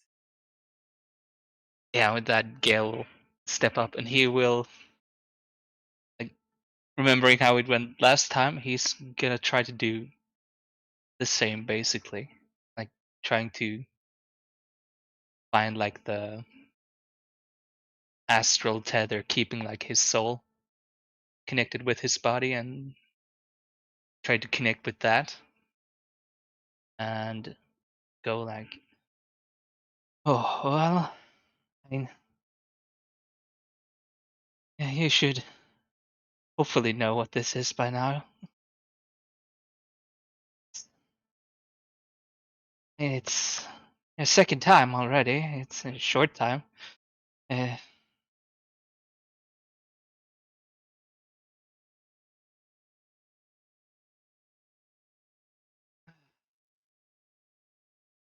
I mean, you gotta come back, Dalton. Our family needs you. Our father needs you. We miss you. Jinx really misses you.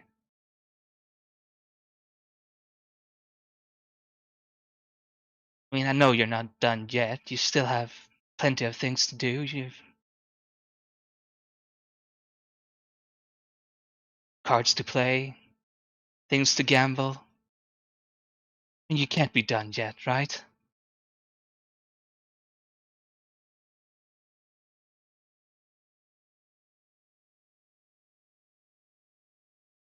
I think that should be like Arcana check is what he was going for. Gotcha.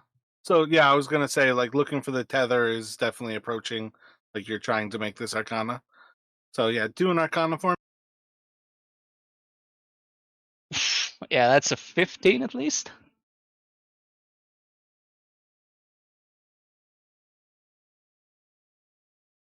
Gotcha. So yeah, you are able to kind of like focusing yourself watching for this silver thread that kind of like holds his body to this astral being, his actual soul, sort of detached.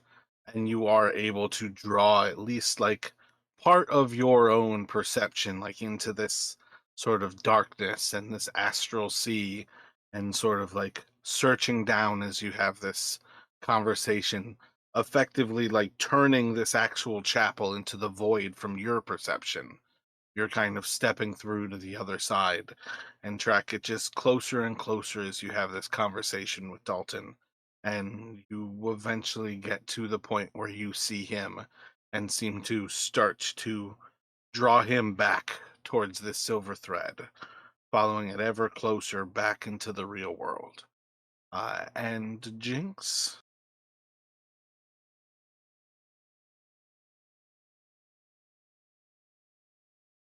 Oh, you want me to do one too? Yeah, yes, please.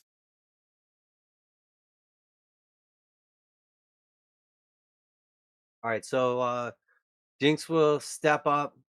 He's gonna look back at everybody before he like kind of bows his head, and when he does, he'll just close his eyes, get down on one knee, and he'll start talking to Dalton. It's dark, buddy. I'm scared. Got real bad. Everybody's gone. They're all dead now. It's just me. I'm all alone. I need you. I need your help.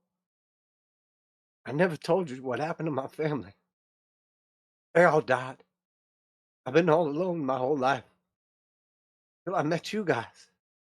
The first time I ever felt like I had something and something changed inside me, Dalton, and all you guys, I need you. I'm not ready to die, but I need you, Dalton. Help me. Help me, Dalton. They're all dead. Did you just do a deception? Yes, I did. Roll a deception check. All right, and I'm going to use my inspiration for advantage if I can. Gotcha. Now I'm thinking what Dalton's reaction is going to be if this succeeds and brings him back. Oh, it's so bad. It's a 18. Gotcha. So do you guys have another character that you could imagine making an appeal towards Dalton?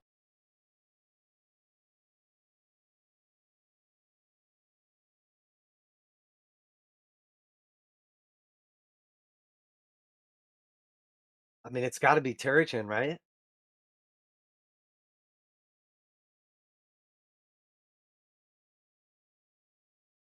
Or I guess like maybe somebody else could have met us here if you guys have a better idea. Quentin obviously doesn't know Dalton. Terry he's traveled with him enough that he at least knows him. I don't know what he would. I mean, I would say Karina, but on account of the order of operations, that's not really available right now.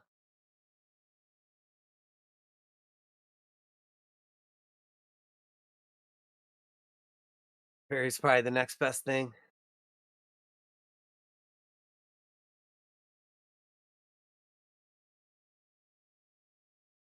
Who would give the speech for Terry if Terry's gonna go?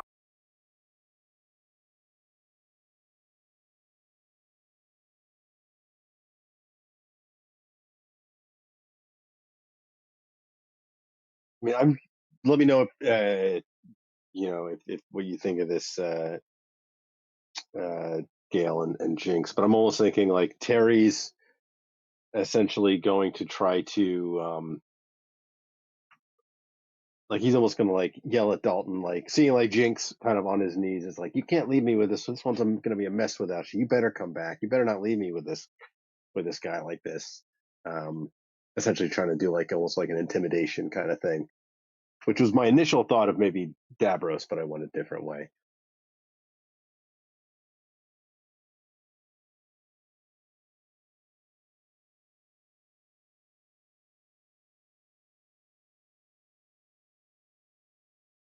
If that sounds like the route, will you roll a d20 for Terry? This is not for the resurrection right now.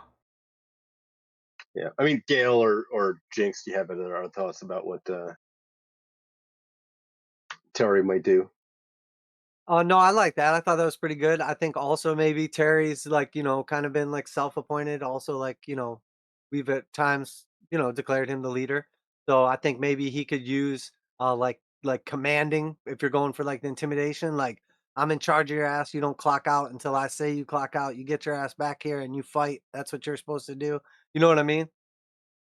Yeah. Well, that is another natural one. Excellent. All right. So while you guys are looking around to see who's going to go next, who's going to speak to Dalton and try to call on him, Quentin is going to rush up and kind of like leading down over Dalton. You're just going to hear as Quentin just starts whispering into the ear of Dalton, and you just hear like the faintest sound of, "Hey, little bastard, I replaced you. We already knocked you off. You're off the list, out of the rosters. I'm gonna be getting all your coin. They've already paid me 40 gold. I'm so rich because you're dead, and it's great. So you just rest, relax, enjoy wherever you are, because Quentin's got this, and nobody needs you anymore. But if you do decide to come back, you didn't hear that from me." And I'd just like one of you to roll a d20 as Quentin is going to try to intimidate him.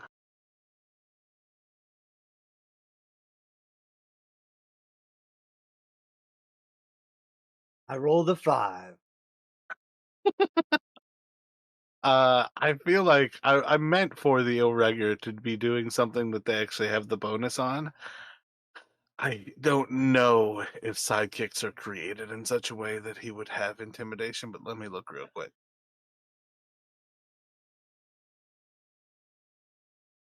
Acrobatics, stealth, and deception. Yeah, that's not exactly what I was hoping for.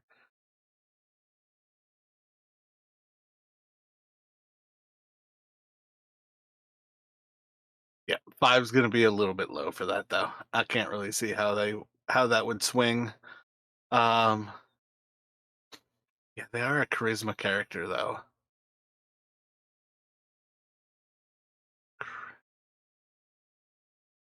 Yeah, but +5 at this level, I feel like that's not bad.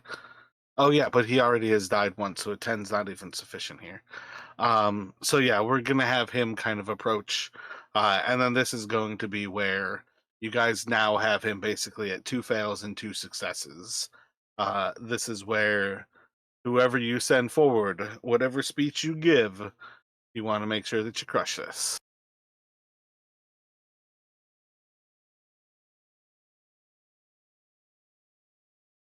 Yeah, I think at one point Davros is going to look up to see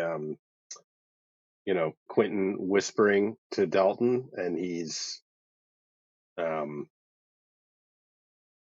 he gets like just a murderous look in his eye, um but does not do anything further at this point.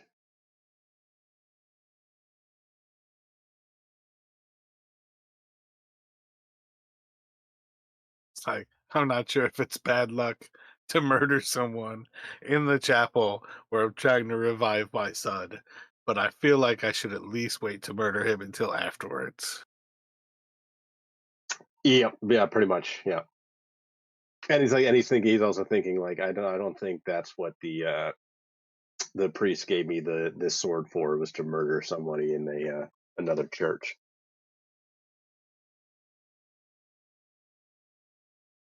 But he's definitely having some murderous thoughts. So what did we do So- so far? Deception, intimidation, Persuasion and Arcana. persuasion, and arcana. Okay.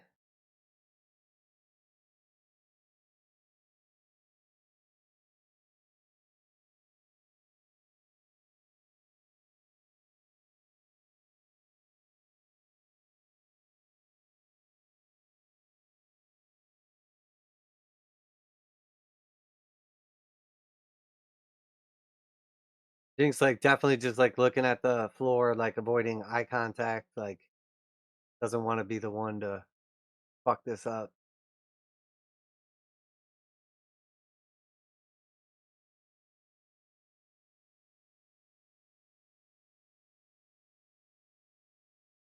So maybe I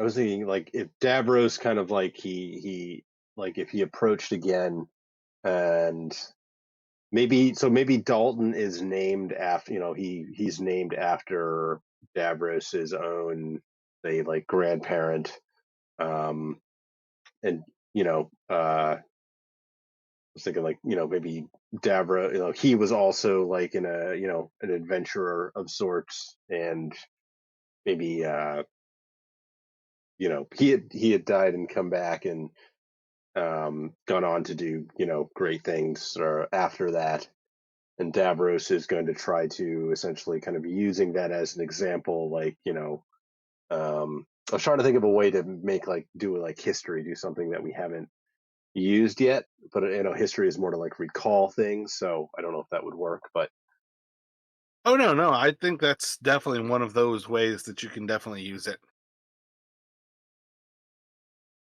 That's part of why, like, often when I'm calling for a check, I'll give multiple ways that you can take a check. Because yeah, I definitely think like a persuasion is certainly adjacent to using the history of the character to persuade them. So that's where, like, you could do a history or a persuasion there. So since you guys have used persuasion, I'd say history is entirely viable. yeah. So I think Davros will go ahead and do that. He's probably like he's he's still bleary eyed and exhausted, and he's probably getting some of the details wrong, because he's going to roll this at disadvantage. But I feel like it's What probably. did you just roll the 1 for, though? What happened with that? Oh, that was for Terry Chin's. Okay, that was when I was trying to see who would go, whether Terry acted before um Quentin. But that was a Yeah, but sorry, didn't Davros roll a 1 on his as well at trying to get back Dalton? Oh yeah, so he does have inspiration again, so he could make yeah. another flat roll. Yeah, but if 5 of us have gone, then I think there have to be 3 failures, right? Because Dalton or Davros failed, Terry failed. Terry didn't actually go, it was Quentin. Quentin like ran up before Terry could go. Oh, gotcha. Okay. So if you want to do another test with Davros, you can go ahead and do that. Yeah, I think it makes more sense. I mean, they're related, and Davros is the one who probably wants him back, and yeah. So I will use my inspiration, make this a flat roll again.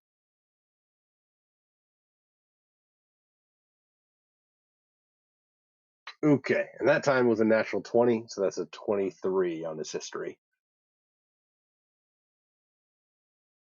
Gotcha. So as you're like kind of like intoning the names of these like the different quests and things like his grandfather has done, you actually see as like Dalton's flesh starts to like move again as like the blood starts to flow within his system. And you're going to see, um, I am just gonna kind of go as a little bit of a fiat here, that Dalton starts to actually like pulse with oh, what is it, like I think like the arcane fighter who has like the runes on his flesh. You don't have to like multi-class into anything, but like along those same lines where like the father kind of like finishing this resurrection with this like persuasion towards your actual family lineage as adventurers. It's like creating this magical tattoo within Dalton that actually brings him back. So effectively, you could easily call this as something where Dalton's flesh is tattooed beneath his clothing. But however you would like into the future here, on some level, Dalton has like the lineage of his family now like tattooed into his flesh with magical tattoos. We can talk into the future about what that means based on choices you make. But at present, Dalton is going to at least come back to life enough that if you allow his spirit to return, he's going to come back. Then you get to choose, does he actually start adventuring and whatnot. But as far as the mechanics go, his spirit is free to return to his body. His body starts to come back to life. Do you actually want Dalton to revivify?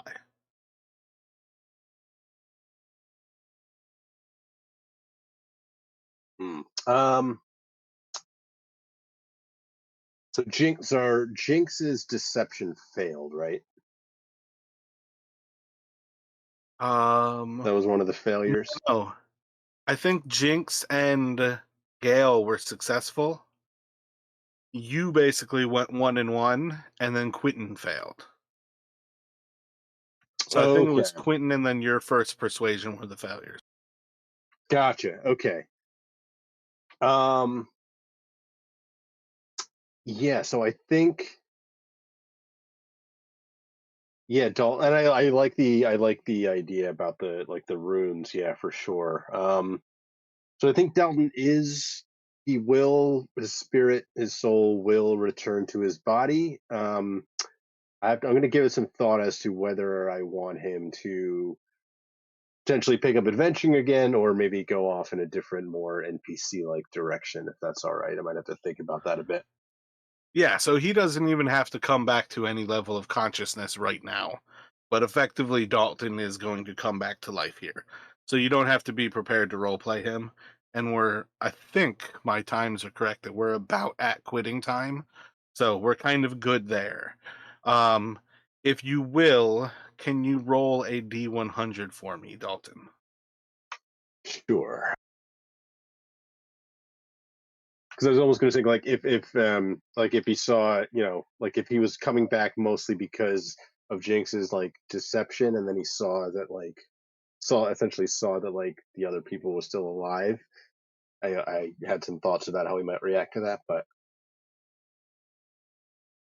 Liar, liar, pants on fire. but that is a 38 solid. on the D100. Yeah.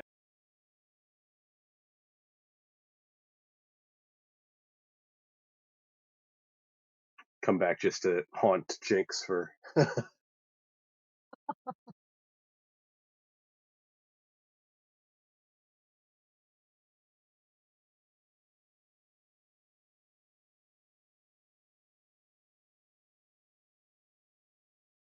Alrighty.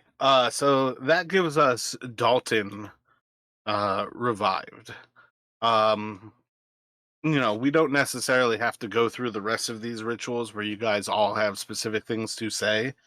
But what I will say is you guys can either make like straight rolls with a skill that you're good at, or you can give like a quick speech and make those rolls with advantage. So, do you guys have any thoughts on how you would bring back Kelrescent?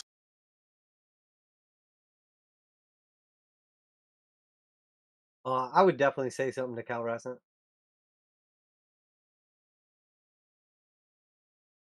Do you have something in mind that you're ready to now, or Yeah, I'll put something together here. I'm gonna go with persuasion, just a clean one, and for with advantage, hopefully.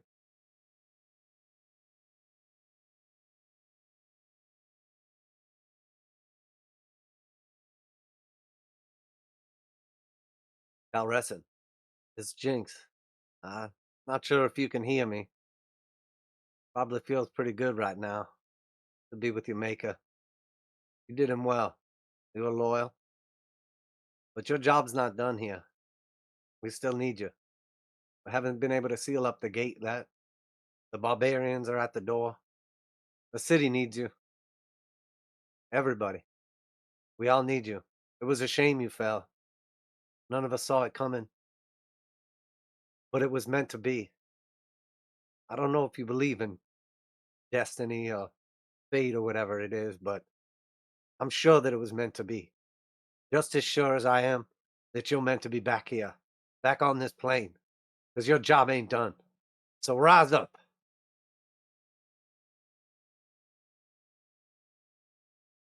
excellent? Let us get a persuasion with advantage here. All right, it's 24. Excellent. Anybody else have any thoughts for resurrecting Calrescent? I think Gale would go as well. He's gonna try a religion check, but he's gonna like get on his knees in front of Calrus's body.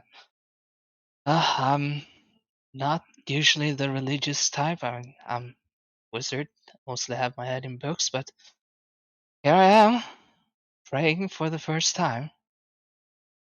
And if that doesn't say something, I don't know what it is. But yeah, Eltian, in this, Calrussin isn't done yet. At least I don't think so. Still has things to do around the mortal plane. Said it himself when he has suspicion, he has duties, he has things to do still. And I think that's it. Excellent. Roll a religion with advantage.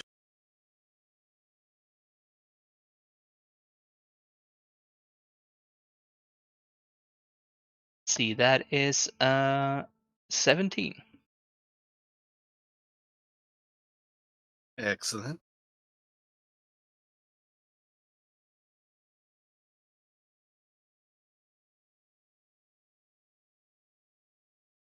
So Davros doesn't really know Calrescent. Um, so if you wanted to, I'd say this could be a place for you to perhaps do one like with Dalton, like kind of from between the planes of life and death.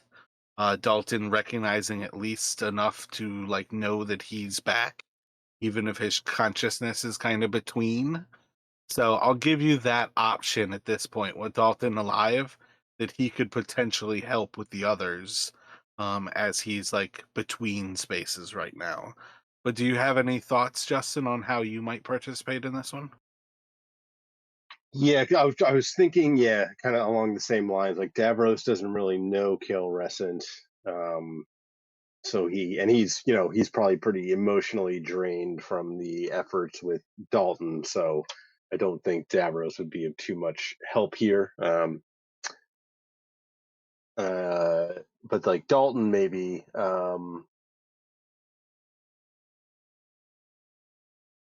Hmm. Um,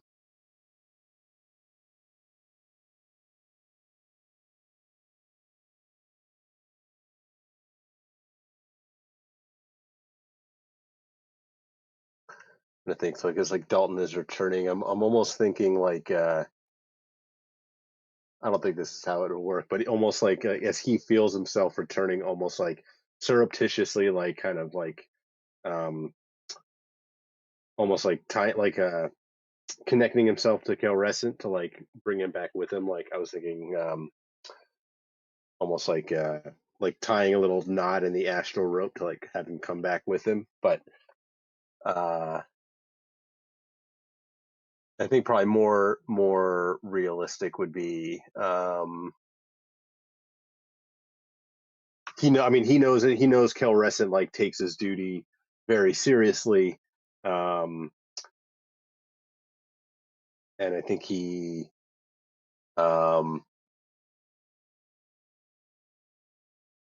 going to focus on trying to convince Calrescent like you know that there are things that still need to be done, and the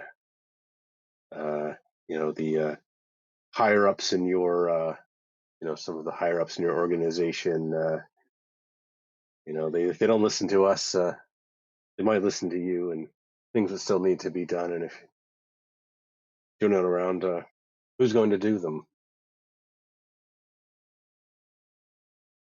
which I think probably essentially boils down to another persuasion check.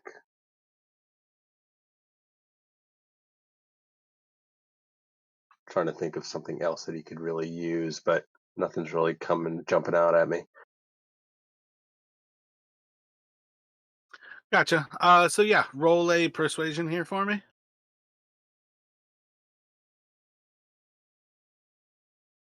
All right, it would be a 26 total.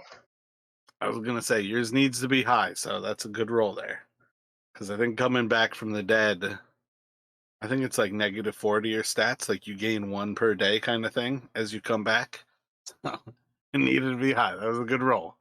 So yeah, that will be the 3 successes. And I'm actually gonna do this one a little bit differently because I just thought about it. I think I might be overcomplicating things. But can I have each of you roll a D100? And then I'm just gonna divide the total by 3. I got 14. I got 4. And 78 for me. So 92 divided by 3 is what? It's not even 31, so 30.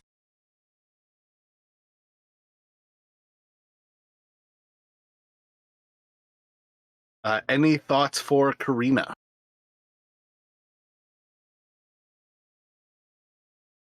I feel like Dalton probably kind of, he's still weakened, and I feel like having him be able to do 2, because he wants Karina back more than I think Davros never really took a big liking to her. But I feel like Dalton is he's still he's just coming back himself, so I don't want to overtax him by trying to convince too many other. It's up to you how much you want to use him. That's part of why I was saying for him it was far more of a spiritual thing than necessarily that he is physically doing anything at all. So that's part of why I say, like, as far as I'm concerned, he is still effectively like asleep on his pedestal. It's what he's doing with his actual like cognizant mental, the ethereal self. Gotcha. Okay. The other thing I was thinking was Davros could basically be like, he'd essentially tell like Karina, like, because I assume like he has some idea now that Dalton has returned. Like, does he know? Yeah, like Dalton is breathing on the pedestal. You guys would have seen like his body was like lifting with the ritual, and as it like set down, like he was breathing. Calrescent would have like lifted in the ritual, and his like actual head and neck would have been like almost growing back together in part of the ritual before, as he like actually finishes the ritual again, his body like sets down with breath inside of his lungs, and he too is like breathing on the pedestal. So, oh wait, my bad. We're not even going to do Karina yet because that's the 2 she can cast for the day. So Right. that's actually like a fully expended spell slots for what she can do for this high level magic. So yeah, that actually ends up being a perfect time for us to quit, and we'll probably pick up effectively the next day when you guys can roll for Karina and Bill.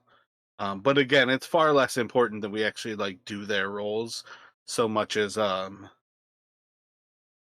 guess really unless Chris has to go, we can still finish them, and that way we can pick up with real time.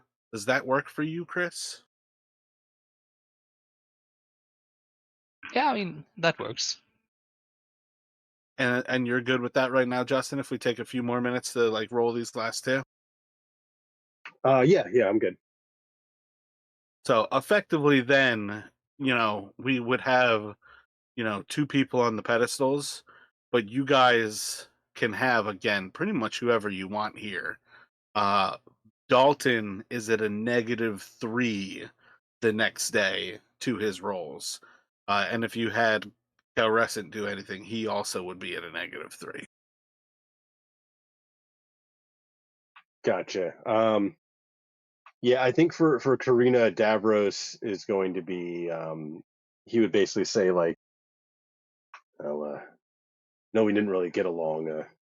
Never really a big fan, but my son seems to like you, and he's back, and he's going to need you, and you owe him. So looks like you better come back too." And I think this one's going to be more intimidation on Davros's part. Gotcha. So yeah, let me get an intimidation with advantage. But it's obviously not going to be strength because there's not really anything he can do. So I'm just going to do this a regular charisma intimidation, I think. Oh yeah. Okay, so Still golden now. 14 total with yep.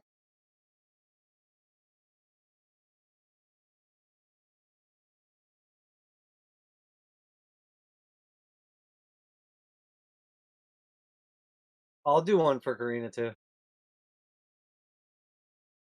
What do you got for her?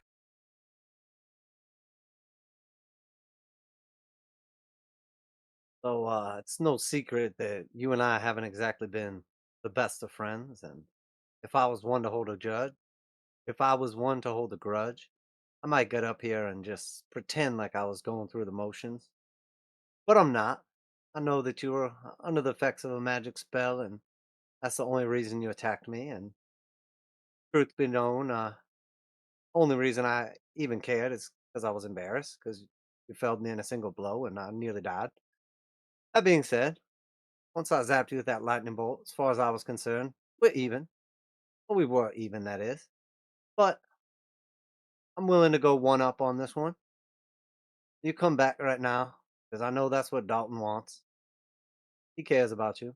We all care about you. You're a formidable partner. So you come back. I'll owe you one.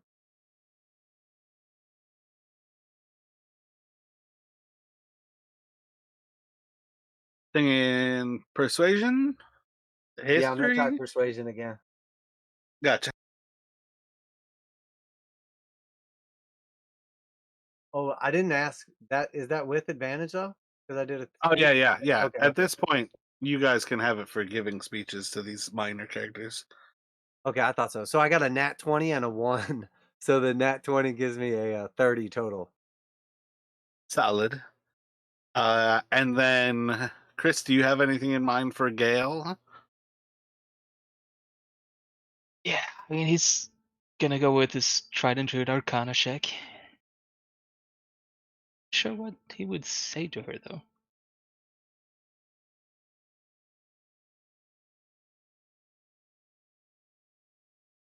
Gotcha. Just give me a straight Arcana then.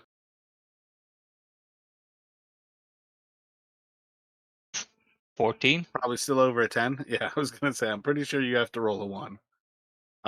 So yeah, you guys will basically watch as once again Gale kind of like goes out of it, and you will kind of like follow after her into the ethereal plane, and in pretty similar function. It's not even necessarily like that you're guiding her back with like any like calming words or anything, but it's simply just kind of bringing her back along the thread of her life, and you can follow and basically bring her back, almost just silently, just bringing her back to the light.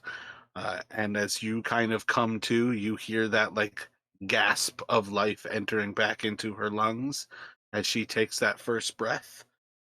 And Karina, too, will be resurrected here. Can each of you roll a d100, please? And did we mean to see how much Gravesbane each resurrection took up? That's what I was saying. I wanted to do all of you rolling a d100, and then I took a third of that. That's why I said the 30% with the last one. Oh, gotcha. Because you guys rolled 92% total, but like a third of that was like a 31. Oh, okay. 45 that time for me on the D100. 41 for me. And I got an 8. So what is that? Like, I'm going to do 32 on that one.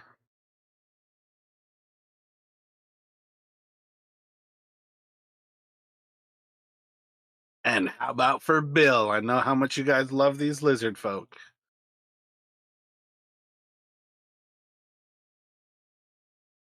Yeah, I think Gale will step up first on that one. Still are kind of like connecting. But he would probably go, oh, hi there, Will.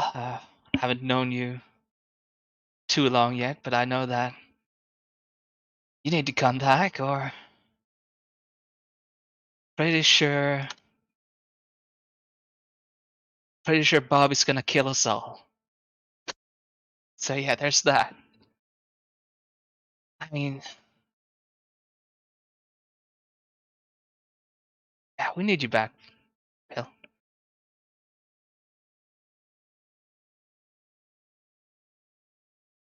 So give us Arcana, and you can do advantage. Don't roll double ones. That is 29. Solid. How about for anybody else? Anybody else have any ideas for bringing back Bill?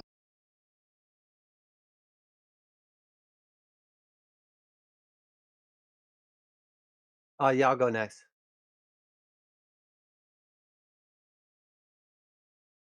So here's the thing, Bill. We don't really know each other that well. I'm not gonna lie. I don't really know where you lizard people came from, and never really connected with you guys on the level. Sort of cold blooded and calculated. I'm starting to think that none of y'all appreciate my humor, but oh, by the way, this is Jinx.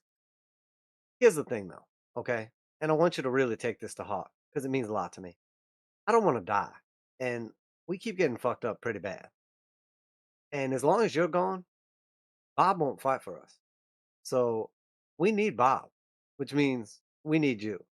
So you know what to do. Get your ass back here. All right.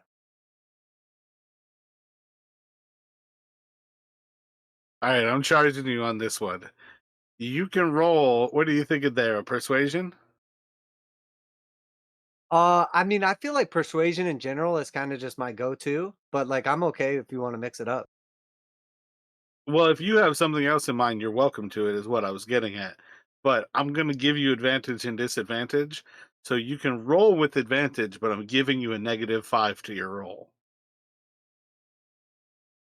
Yeah, Because I'm you okay with just that. told him his entire reason for existing is Bob.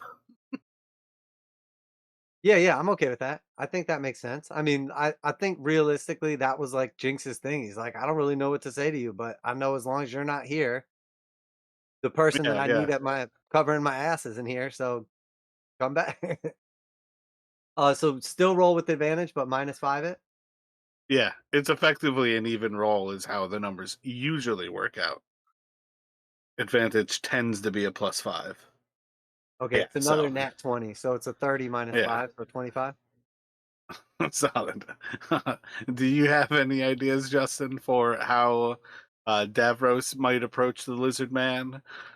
Terry Chin, do you want to use Dalton again?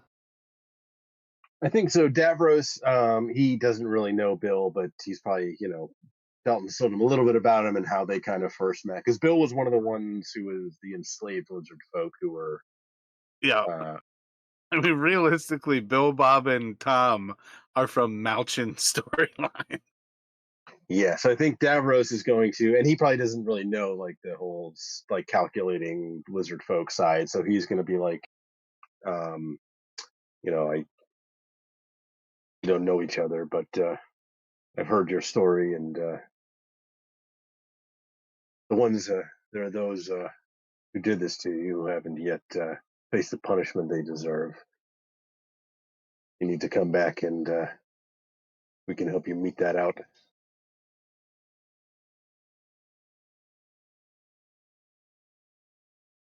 And I think it would essentially just be like a regular persuasion, probably a disadvantage, or actually, I guess this would be the next day, so Davros is probably no longer exhausted. Yep. Davros is good on that level. So it's a little bit higher because we had Jinx do a persuasion, but it's still at advantage for actually giving me something that you said. So just roll at advantage. Sure. Yeah, I think he doesn't know him well enough to really try anything else. Oh yeah, no worries. Yeah, 19, Uh, solid. yeah, so it'd be a 20 with the modifier. And then let me have you guys all roll D100s again. 100 that time. 76. And 71. Well, that math is actually a little more difficult. So 247. So it's basically 50, 49. It's actually much easier than I expected. No, wait, that's not right. You said Yeah. 247 divided by 3? Yeah, I think it's exactly 49. That's like Just- 80 something. Oh, wait. Yeah, my bad. It is 247. So there's another 33 added to that. So it should be Should be like 82. 86 or yeah, 80 something. Oh, I was thinking 147. Yep. Yeah.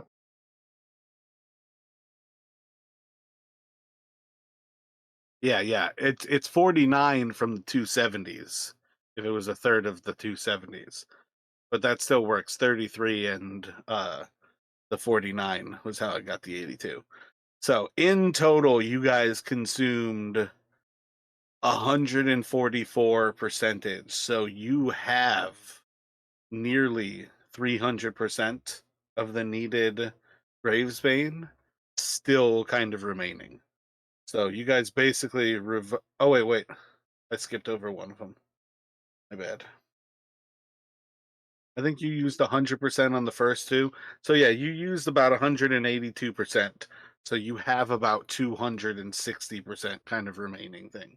So in the long run, you have extra Gravesbane, but it does not last. So this is one of those things where, like the Knights of the Pale are going to effectively, like take that as part of sort of not necessarily their fee, but they are basically going to use that to their ends at this point here.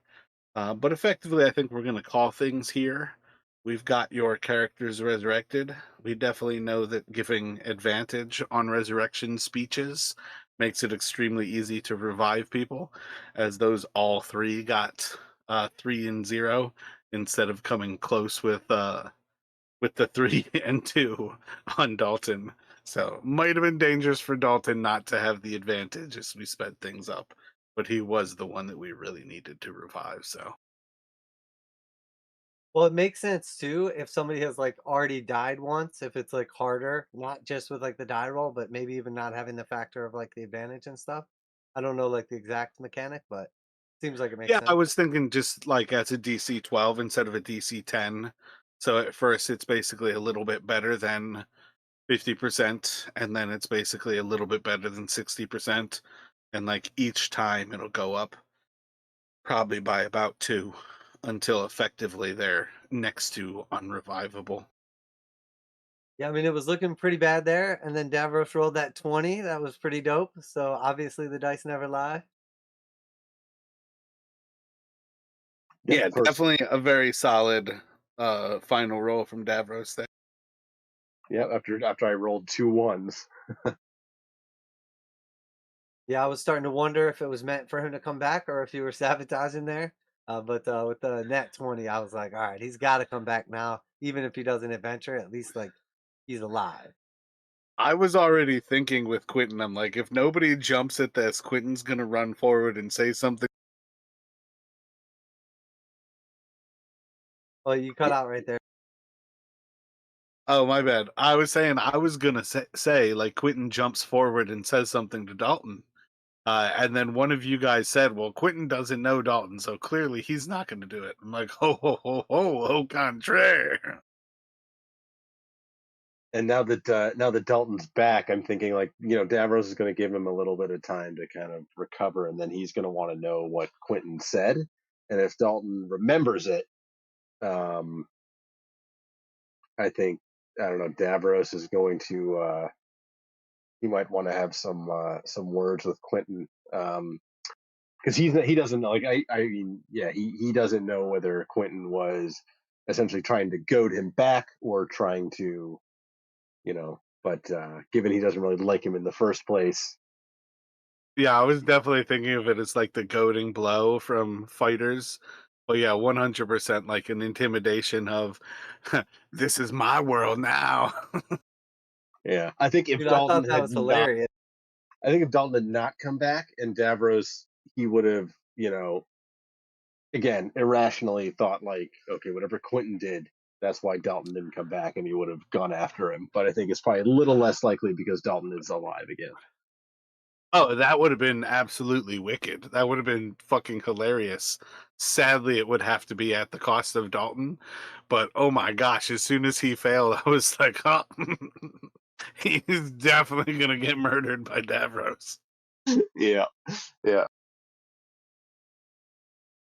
Yeah, that was hilarious. I loved his speech. He's like, "Don't you bother. I'm sure you're super comfortable." He's like, "Don't even worry about coming back.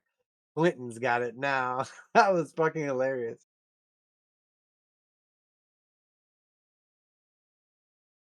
Another fun session. Definitely glad that we were able to save everybody.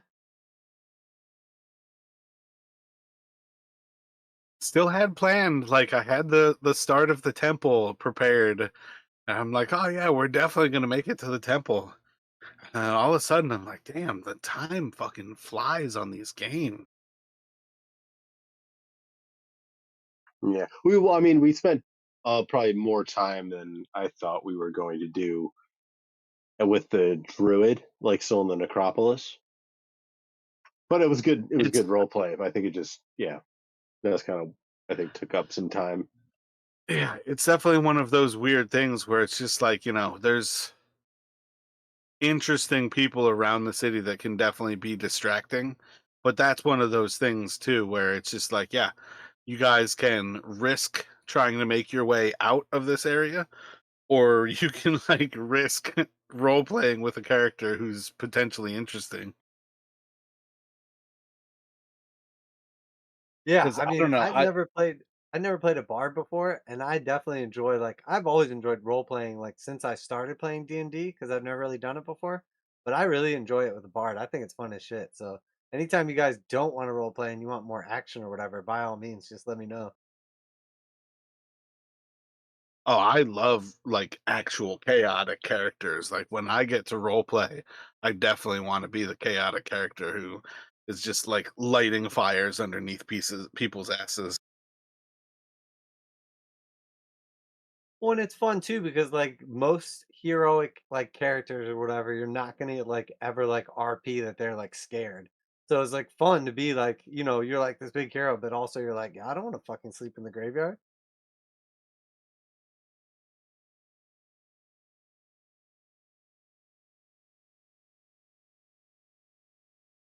And Davros is definitely more of a man of action, but I, the player, definitely, I'm always up for some good role play too. So even if it seems like Davros is like, all right, come on, let's go, that's just kind of him as opposed to me saying like, all right, enough role play. So just to,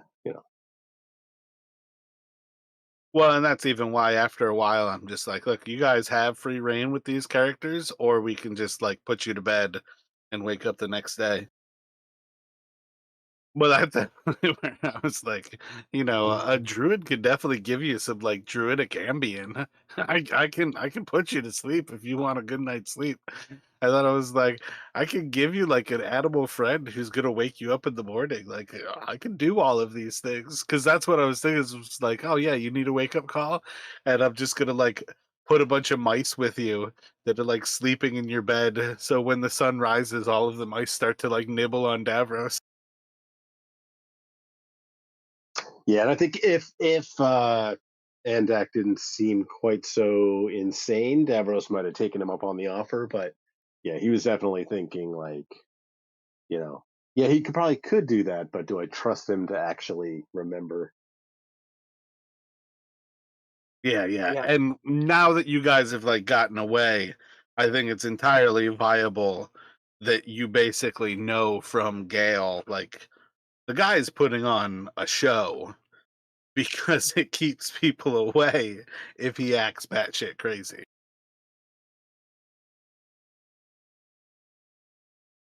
yeah, I thought Because it that, was pretty awesome the role play from Davros and everything because that's exactly what it's like when you have like a big day like the next day. You like can't sleep and you're like afraid to go to bed and you're like even if you try to go to bed, you like wake up every like hour to like look at your alarm and I thought that was like realistic. I definitely feel like this was like peak roleplay, getting to see Davros worried about Dalton. That's why I'm like, you're not giving yourself advantage, but you're crushing the role play, like going full barbarian while you're a fighter. And I can't help but say, yeah, take advantage. You're like, yeah, I need to cut this guy into many pieces, even though I already know he's dead. And then you know what? I've got it. I'm gonna do the what's the extra attack one? Action surge, yeah. Action surge. I'm gonna action surge and attack the next one because Jinx has a bunch of the flower too. So it's just like, yeah, this is golden right here. Yeah, definitely having a lot of fun playing Davros and gonna give some thought to Dalton.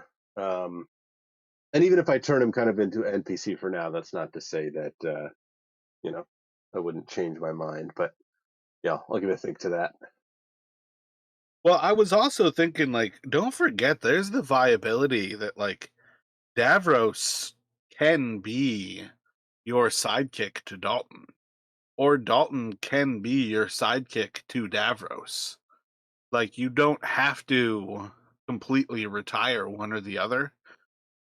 Because that's kind of the entire point of what the sidekicks function as. They're meant to be characters that you keep close to you because they're people that you want to play at times.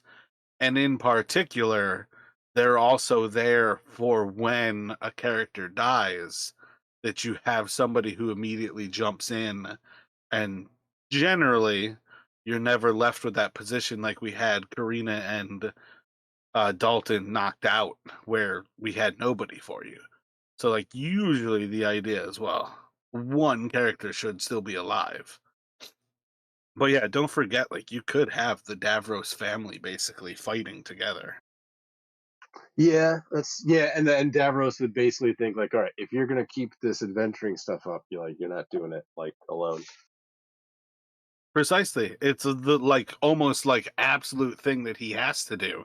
He either has to like break Dalton's legs so he'll never walk again and he can't adventure, or might have to actually retire from blacksmithing because his son has died 2 times in 1 month and he's got to be there to protect him.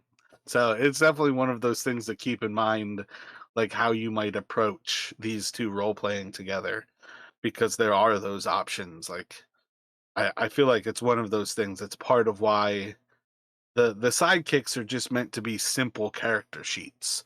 So you're not dealing with a shitload of stuff to decide on. because it's a lot for one character. Like the sidekicks are meant to be just quick. You've got 4 things that you can choose from at this point. Their normal action, their 3rd level, their 5th level, or their 7th level. But otherwise, they're just simple. Yeah, yeah. And then obviously, like as long as you save the character sheets that you've actually created, when stuff does hit the shit hits the fan, you can always like bump somebody up to a main easier since you've already created them. So Yep. Yep. And now I've got Karina's sheet too. So I have, if Davros and Dalton both die, I've got Karina. And I might just proactively make one for Vera DeMarcus too, just in case.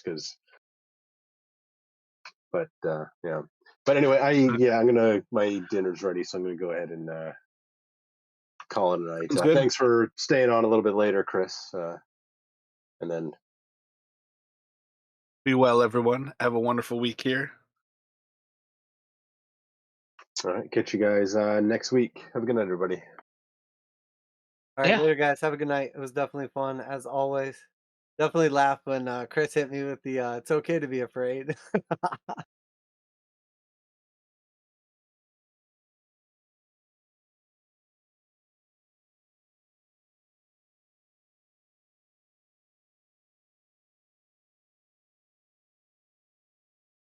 Yeah.